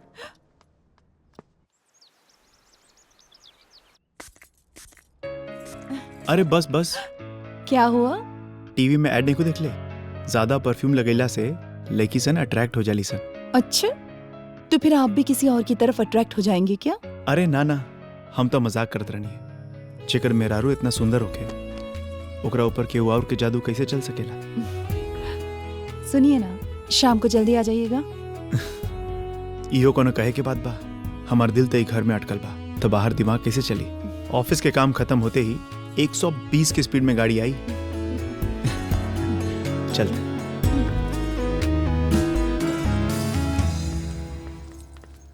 तोहरा चानी बा, रोज सवेरे बैठ के ठाट बाट से खींचताड़ू। अरे तो रहुआ के पेटे में काहे दर्द होता है? माने कि हम लड़का के ब्याह से पहले काम करी, अब पतो लेला के बाद काम करी जनतन से। मुझे रंगी माछी बैठती चाह में पी।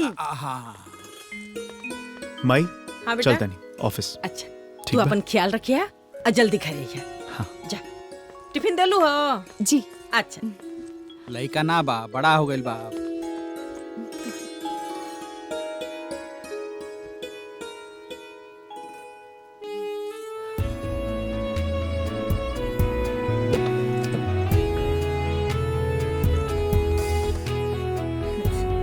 जा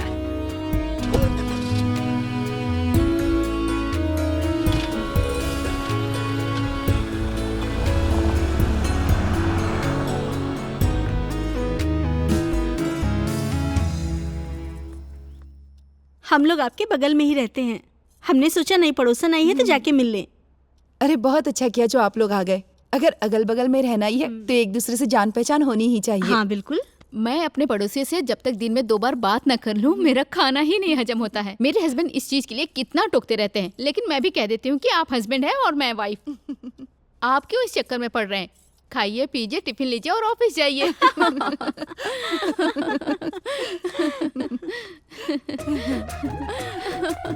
क्या होता हो?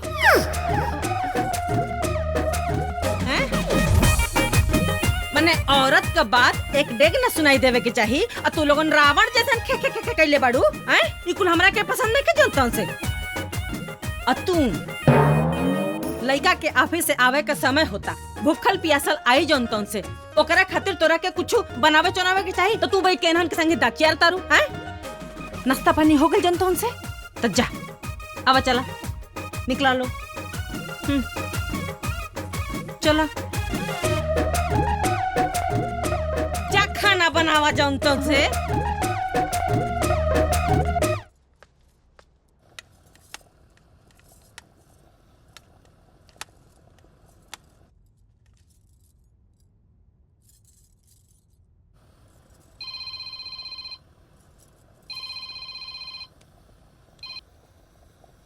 हेलो जी मम्मी प्रणाम। खुश रह बिटिया, सब ठीक तो बा ना? हाँ मम्मी सब ठीक है। और समधीन जी कैसन बाड़ीन? वो भी ठीक है। देखा बेटी, ठीक से सूझबूझ के साथे रहिया। पिछली बार की तरह कुछ भी मत बोल दिया, और बोले से पहले सोच समझ के बोलिया। जी मम्मी।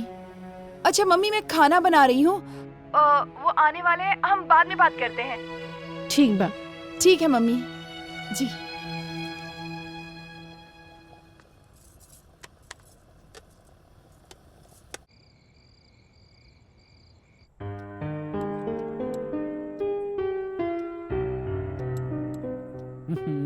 वाह, ये तो खनवा गौआ नियन लगत बा हो। बाबूजी, ये पिंकी के हाथ के कमाल है। माई अपन सारा हुनर उनकरा में झोंक देले बड़ी। तो हर माई, अरे ये बुढ़िया कभी अच्छा खाना बनी बना खैले, तबे की का बना सकेले? क्या जनतन से? का हमरा खातिर कुछ खाता नहीं है? तो हर तारीफ करता नहीं। तो हर माई बहुत अच्छा खाना बनावत रहनी है ऐसे। ए मैं छोड़ ना, आओ ना हमनी संग साथे बैठ के खा ले। अरे नहीं, मेरा रू मर्दन के बराबरी करके ना खानी, खा तू लोगन। अरे माई, ई शहर है, यहाँ ई सब ना सोचे जाला। और उसे का अपन तौर तरीका कोई छोड़ देगा जनतन से? नहीं खा लो। ठीक है पिंकी, जा तू खा ला। नहीं, आप बाबूजी के साथ खा लीजिए, मैं माँ जी के साथ खा लूंगी।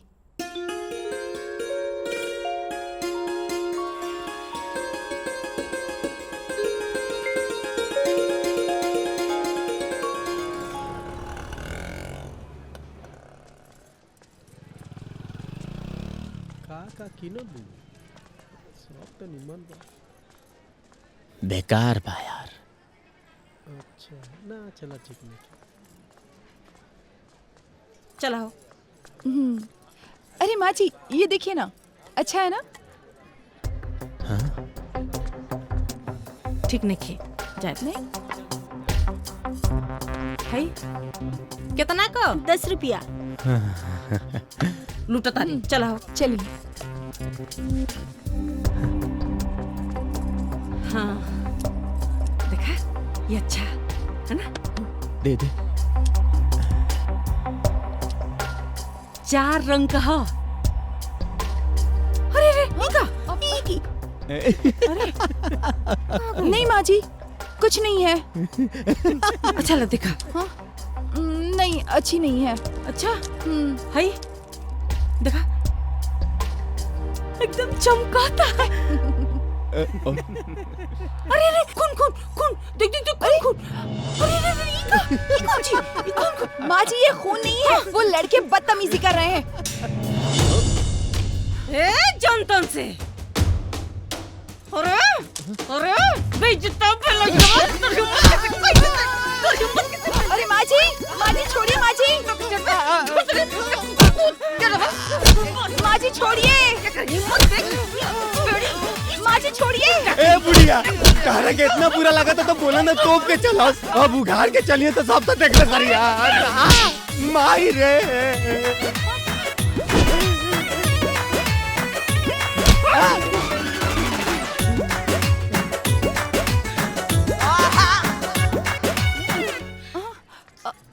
माँ जी का भइल हो? हर बात जानल जरूरी बा का? चुप रही जनतन से। सुन जाके सलवार समीज पहन के आओ। अरे कपड़ा बनावल है तन ढोपे खातिर, अगला कोई ऐसे कपड़ा के जे में तन उघार होके सलवार समीज पहन के आओ जो।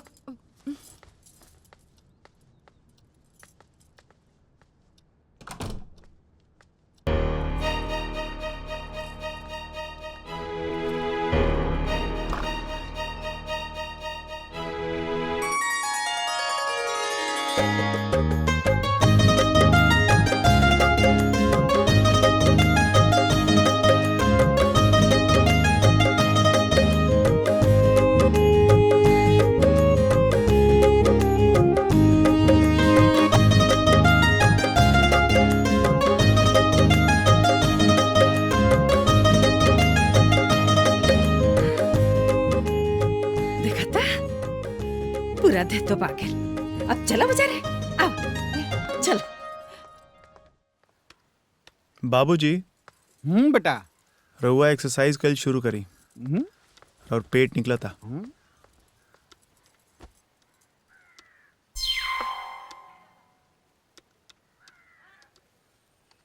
ए हटी दे भक भक बसाता राम जी।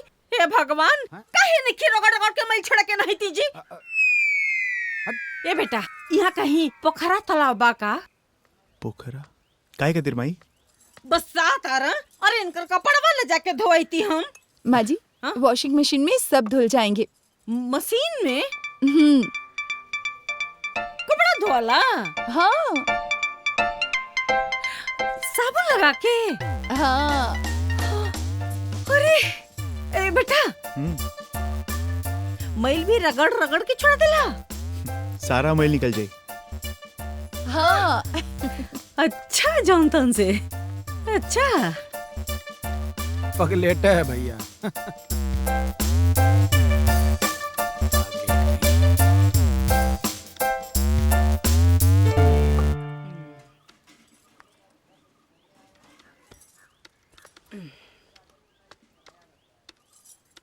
सुनी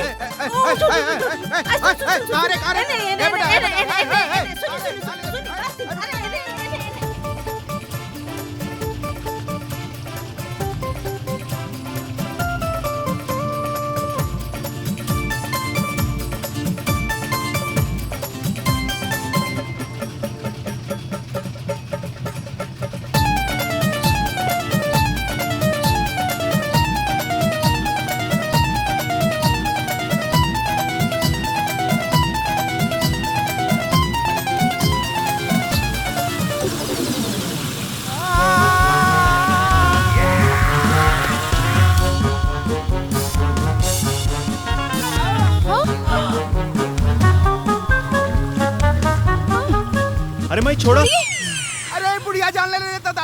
अरे हाफ माइंड हो गल दिया पूरा। ये बेटा तू ही निकाले रहे कि मशीन रगड़ रगड़ के धो देले माई। अरे माई तो माइल आदमी के थोड़े कपड़ा के नु छोड़ावेला। तू मतलब अरे बेटा ठीक बानी। हाँ हाँ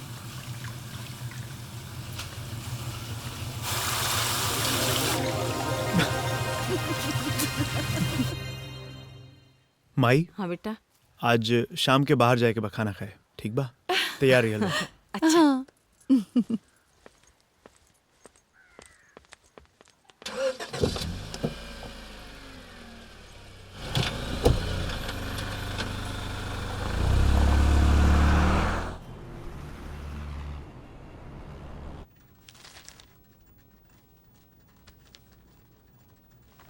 गोपाल जी।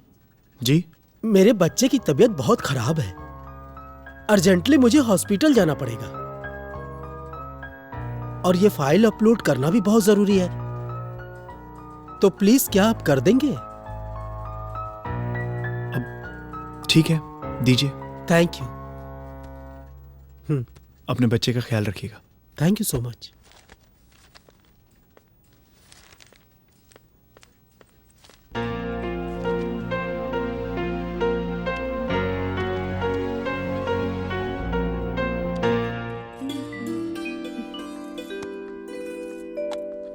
क्या लगावत हो दुल्हन?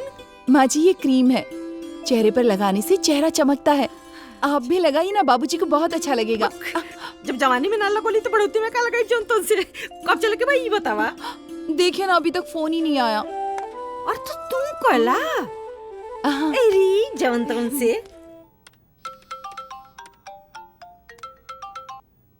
हेलो। हाँ कब आएंगे आप? अरे निकले ही रही है तले को नया फाइल मिल गया, बस जल्दी कंप्लीट करके हम निकला था नहीं। तो फिर भी कब तक आएंगे? जल्दी आवे की कोशिश करते नहीं ठीक बा? बोला जल्दी आने की कोशिश करता हूँ। अरे तो उतय होई ना, काम आगल होई। चला ठीक बा। हैं?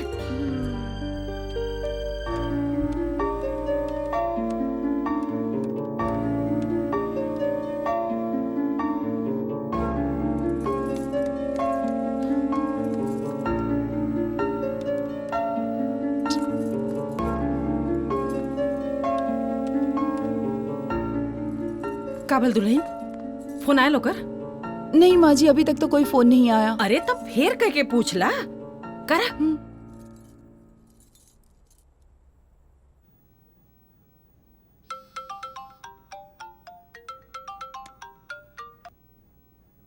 हेलो। निकले के नहीं? अभी तक तो ऑफिस में बानी। कब तक आएंगे? जल्दी आवे की कोशिश करते नहीं। फिर से वही बात, कोशिश करता हूँ जल्दी आने की। जौन तौन से काम आगल हुई, मत परेशान हुआ। हाँ आ जाई।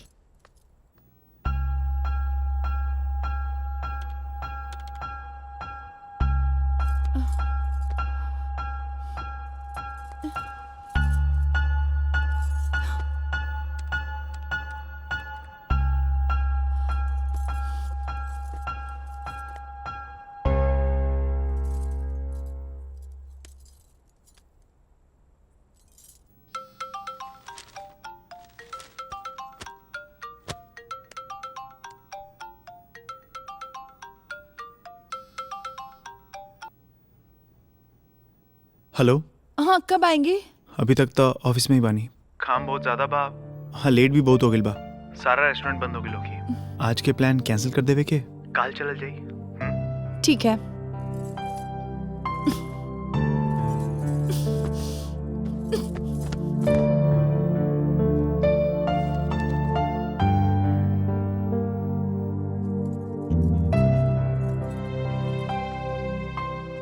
का भइल दुल्हन, कैसन मरुआ गई लो? प्लान कैंसिल माँ जी। अच्छा हाई बतावा तो तब से आदमी रची रची के सजल धजल और वो कहता कैंसिल। यही सब तो अच्छा नहीं लगता है माँ जी। अरे एकदम अपने बाप लेखा भइल जाता जनता उनसे। आज ओकरा से बोली हाँ मत, या कदम मत बोली। ठीक है माँ जी। गधा कहेगा। आने दीजिए उनको।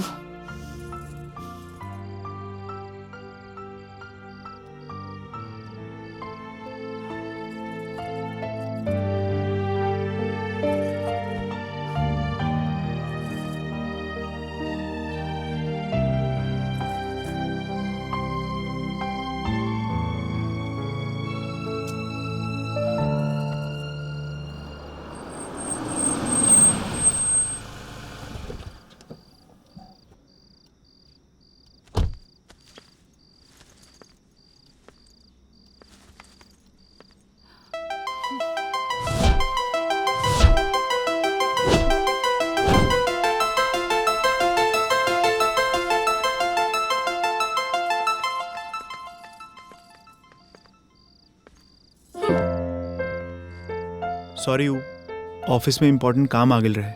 हाँ जाइए काम कीजिए। अरे बात तो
रुका रुका, कहाँ जाता रू?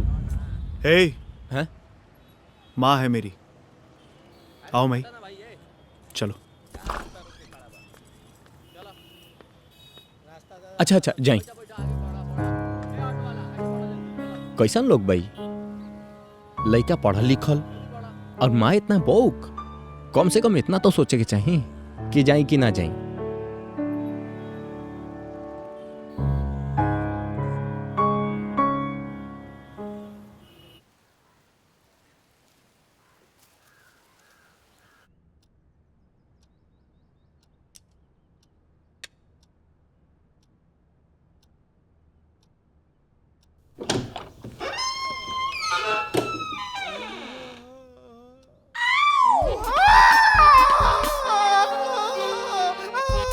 अरे बाप रे, भूत भूत भूत भूत भूत, अरे बाप रे बाप, ए बेटा, ए बाबू। हाँ? अरे क्या हुआ? का भइल? क्या हुआ बाबूजी? गुसलखाना भूत बा। अरे का कहता अरे ओकर उज्जर उज्जर मुंह बा, उज्जर उज्जर। घर पे भूत कहाँ से आई? भूत है?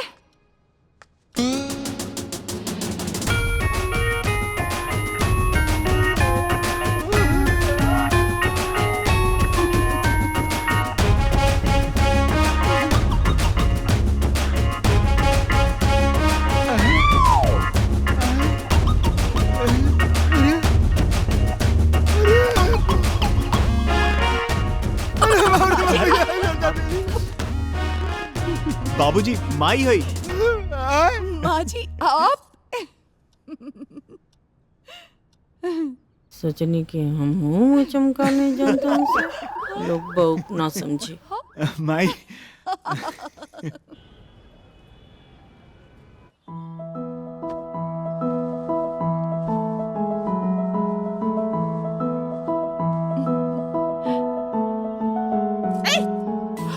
कुछ नहीं होगा। मैम प्लीज इस तरफ घूम जाइए, प्लीज मैम प्लीज, कुछ नहीं होगा।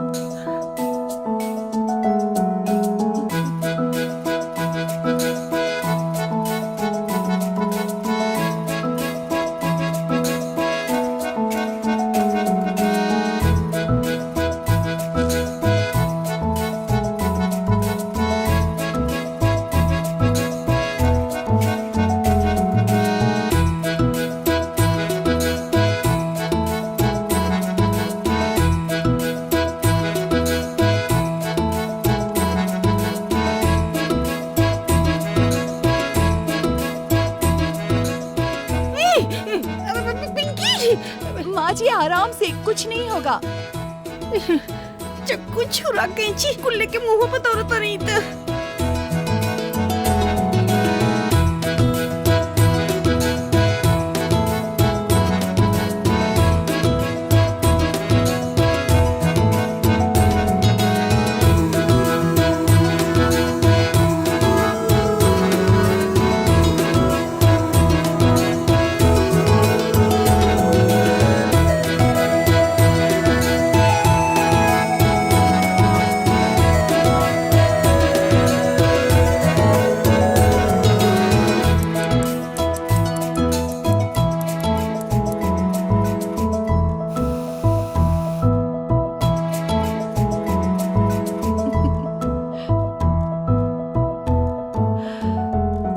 वाह सासू जी, नंबर 1।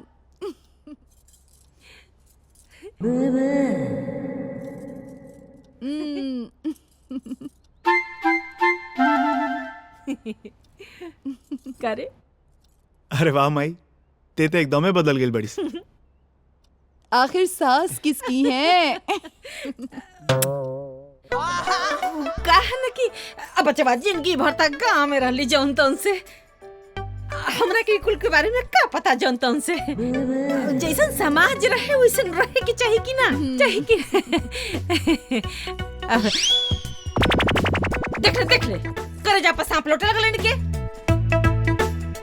आय एकदम बेशरम हो गल बड़ा का हो बेटा बाप तो क्या गई कुल का करता रहा हैं? यही से तो सजले छोड़ देली। जनता रे दुल्हन गाँव ने आयल रहली, एक हाली तो बोरिन लगौली मुहे में। ऐसा नहीं बुढ़ावा नजर लगौलस ना, 2 महीना लेबे मारली बच्चिया। तौले तो हम सजले छोड़ देली। जय बा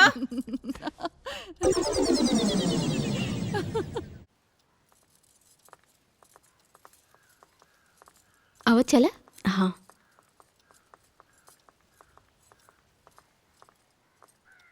पिंकी, ए पिंकी। अरे तुम लोग, आज मेरे बेटे का बर्थडे है, तुम शाम को पूरी फैमिली के साथ जरूर आना। हाँ जरूर आएंगे। अरे आओ अंदर। ना ना पिंकी। हाँ अरे वो लोग के अंदर लेके आवा। अरे जुन से आवा लोग बैठा ना। आओ आओ चलो बैठा, आओ बैठ जा। माँ जी मैं चाय बनाकर लाती हूँ। अरे ये जुन से तोहार सहेली तू बैठ के बात करा, हम चाय बनावता नहीं। जा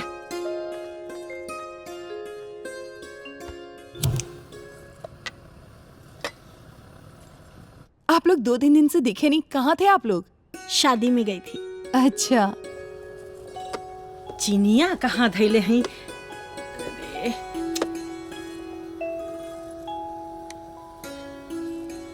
पिंकी यार तुम तो बहुत लकी हो।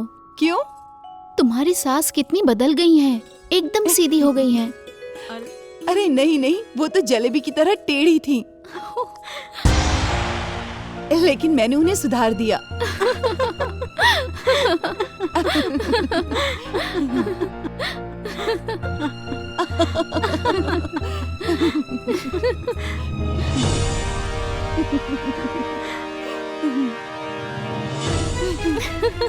अरे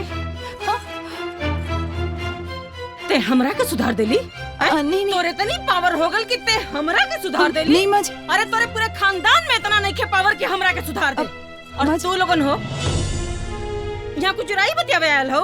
हैं? हमार सास तो हर सास निकला लोगन जोन तो से नहीं को कपाल पर वहाँ छोड़म ना तो लोगन के भगा यहाँ से जा। का भाई लोग? अरे होई कहतिया कि हमारा के ही सुधार देला। माँ जी गलती से मुंह से निकल गया माँ जी। अरे ना रे ताता, तोहरा मन का भावना हमरा सब समझ में आ गई। गोपाल के फोन लगाई फोन गोपाल के। लगाई ना जी, लगाई फोन।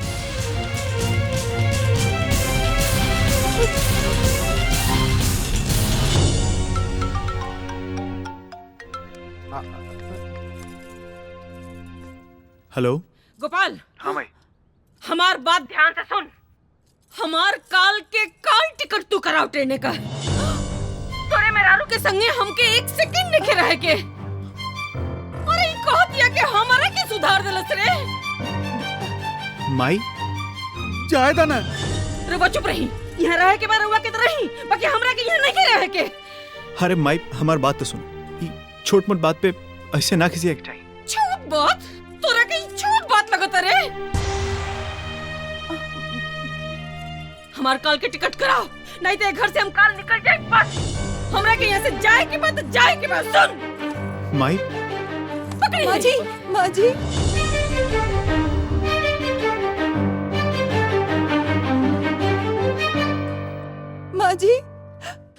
माँ जी माफ कर दीजिए, मुझे माफ कर दीजिए माँ जी। अब गलती नहीं होगी, मुझे माफ कर दीजिए।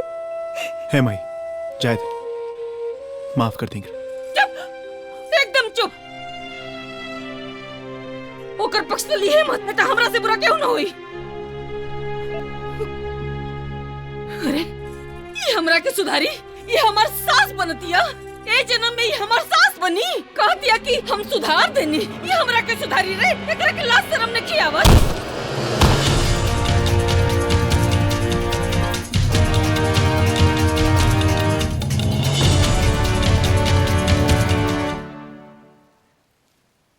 कोई प्रॉब्लम नहीं है, एकदम फिट है। आप लोग जरा उनका ध्यान रखिएगा क्योंकि वो माँ बनने वाली हैं। हाँ। मैं चलता हूँ। Thank you doctor. जी जी।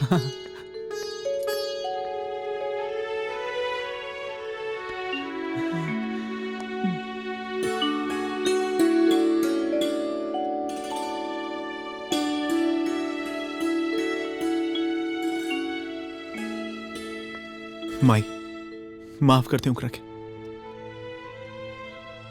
ऐसा वक्त पे तमीज़ के छोड़ के मत जाओ। हाँ, नया नया बियाह भइल बा, कितना ज्ञान है बा ओकरा के। जिद छोड़ा, सामान रखा और भीतर चला।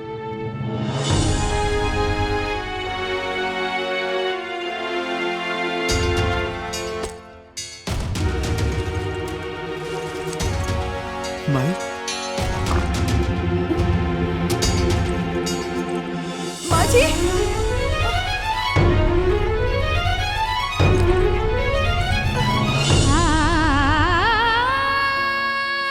माँ जी मत जाइए, मत जाइए माँ जी।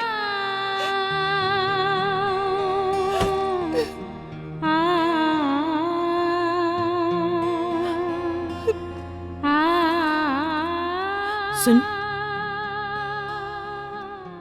ते जी चाहे मर, हमरा के कोनो फर्क नहीं। मत बुझे कि जौन तौन से हम तोरा खाते रुकता नहीं। तोरा पेट में जौन हमरा बेटा का निशानी पला था ना, हम ओकरा खाते रुकता नहीं। गोपाल, इनकरा खातिर काजू, किशमिश, बादाम, छोहाड़ा और गाय के 2 किलो दूध को उठौना लगा था।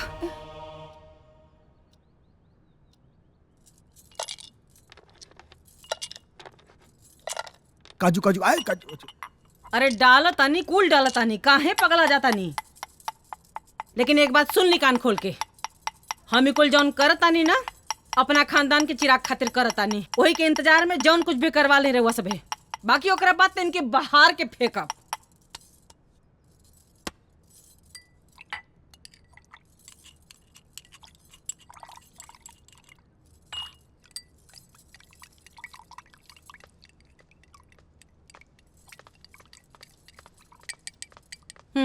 पकड़ पकड़। एको बूंद गिरे के ना चाहिए, नहीं तो बता देब हम। एक बार बच्चा हो जाओ, ओकर बाद मरा चाहे जिया, हमरा के कुछ लेवा देवे के नहीं खेई। हाँ अरे ठीक ढंग से बोला। ठीक है, ढंग से बोला तानी। और रुआ ढेर पुटर पुटर मत करी, नहीं तो रुआ को उपाय लगा दे, बता देता नहीं। पी।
पल में झगड़ा पल में प्यार है मनमौजी सच्ची हमार।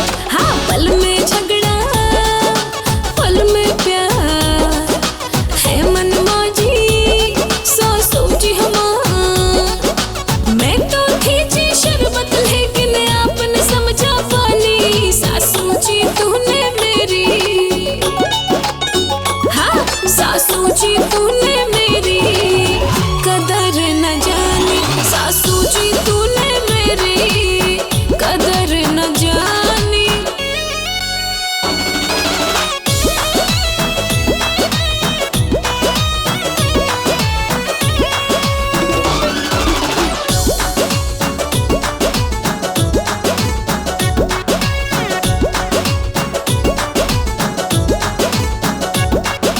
तरमस तरमस हरदम चलता रहता आपका, अजी हरदम आपका। जब देखो डांट को फौरन चलता रहता आपका, अजी हरदम आपका। ईगो का बैलून जो भड़का, गुस्से में भी प्यार का तड़का। कभी न कम होती है इनकी मीठी यानी वाली सासू जी। सासू जी तूने मेरी कदर न जानी, सासू जी तूने मेरी कदर न जानी।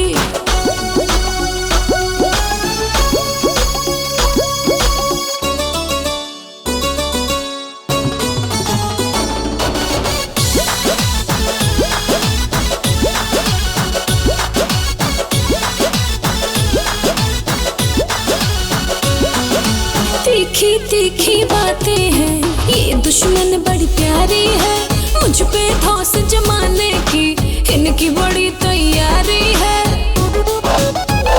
क्यों जी गाली देती है, बहू भी आपकी बेटी है।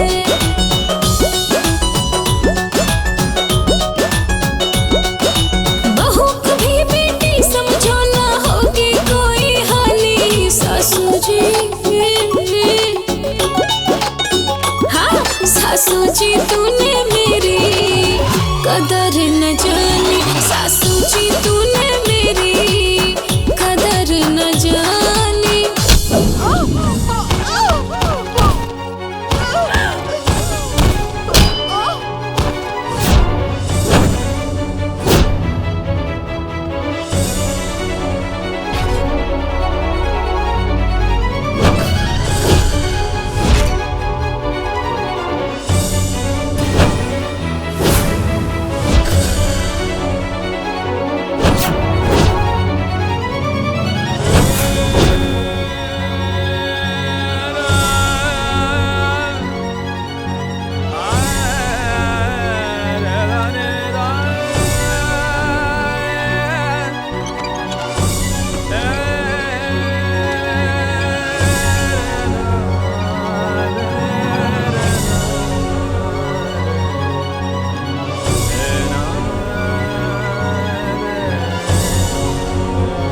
भगवान, बच्चा के बचाला।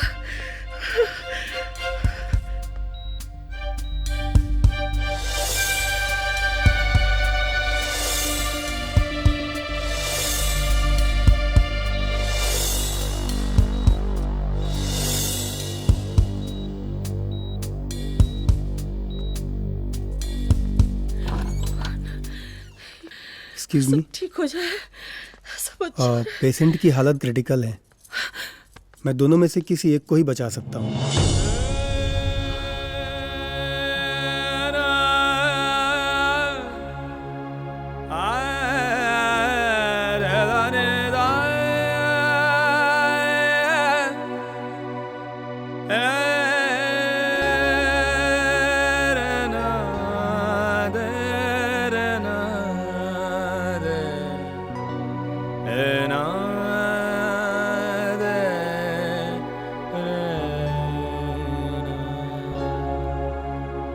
अरे आप लोग जल्दी डिसीजन लीजिए।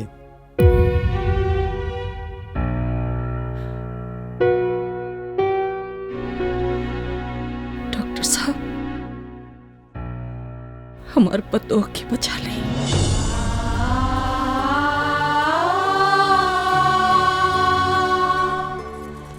हमरा पतोह के बचा ली, ओकरा के बचा ली, ओकरा के बचा ली। डॉक्टर साहब हाथ जोड़त ही बचा ली।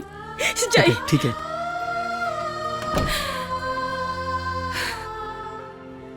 कारे पागल, तू का समझ ले, वो हमरे घर का लक्ष्मी है बेटा। और हम भले पद में सास ही जी, लेकिन हमरो अंदर तो एक ठे माँ का दिल है। ठीक हो जाए, ठीक हो जाए बेटा, एकदम परेशान मत होगा।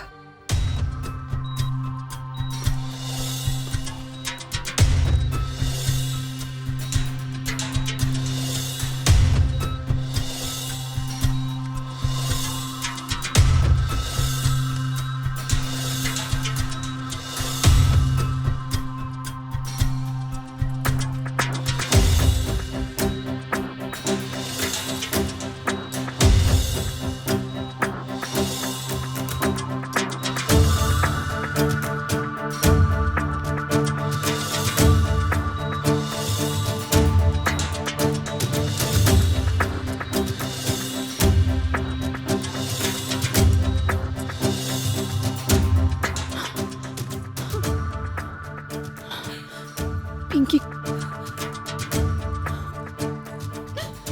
सब ठीक है, चिंता मत करी। बिटिया ठीक बा, ऑपरेशन चलता, परेशान मत हुई, सब ठीक हो जाएगा।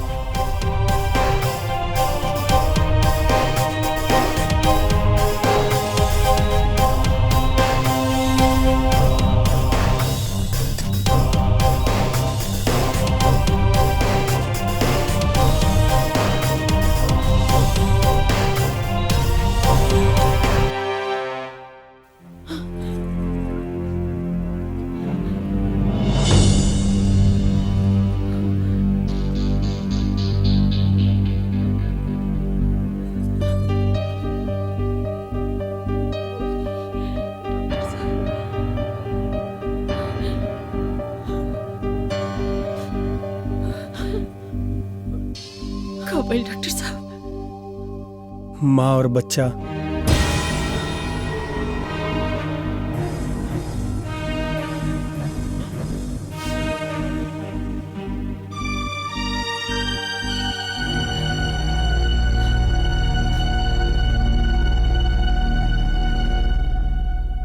दोनों सलामत है।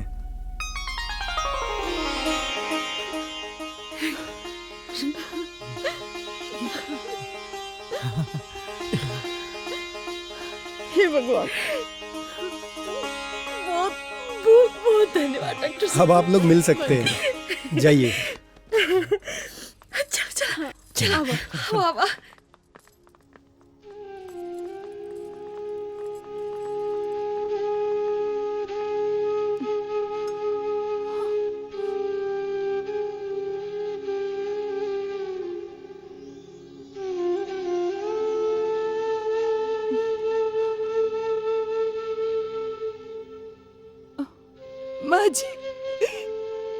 मैंने आपके घर का चिराग दिया है, अब तो आप मेरी कद्र करेंगी ना?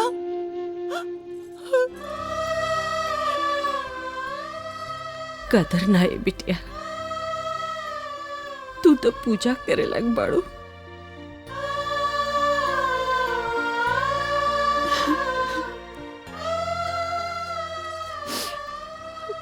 जौन होगा भुला जा। सुन, जौन तुमसे एक बात कही,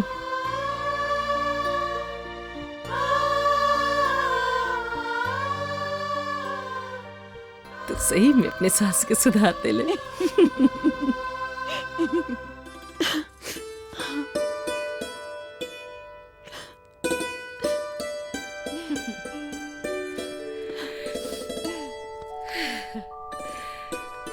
सुनिए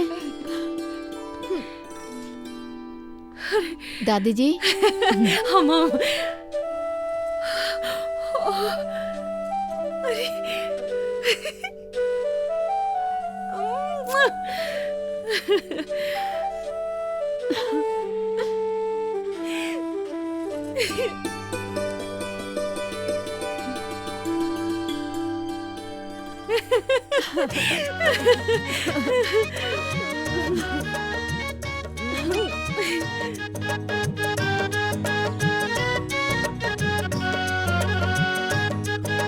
लो लो लो लो लो लो। अच्छा एगो बात बतावा, ये चिकुआ हिंदी बोली कि भोजपुरी? ई तो पूरा भोजपुरी बोली जी।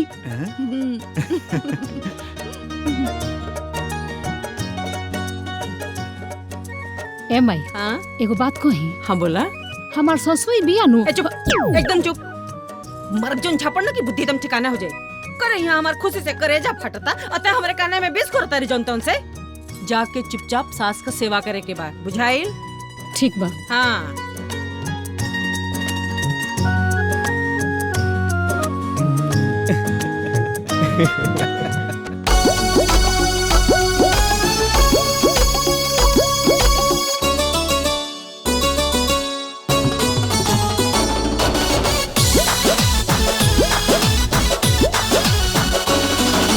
पल में झगड़ा, पल में प्यार है मन मौजी सास जी हमार।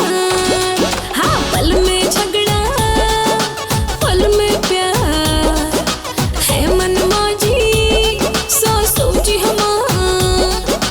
मैं तो थी जी शरबत लेकिन आपने समझा पानी सासू जी तूने मेरी।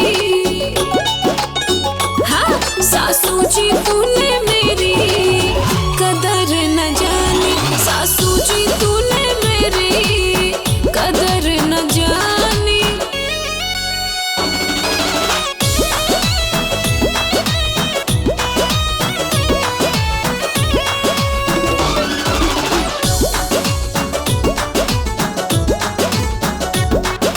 तरमस तरमस हरदम चलता रहता आपका, अजी हरदम आपका। जब देखो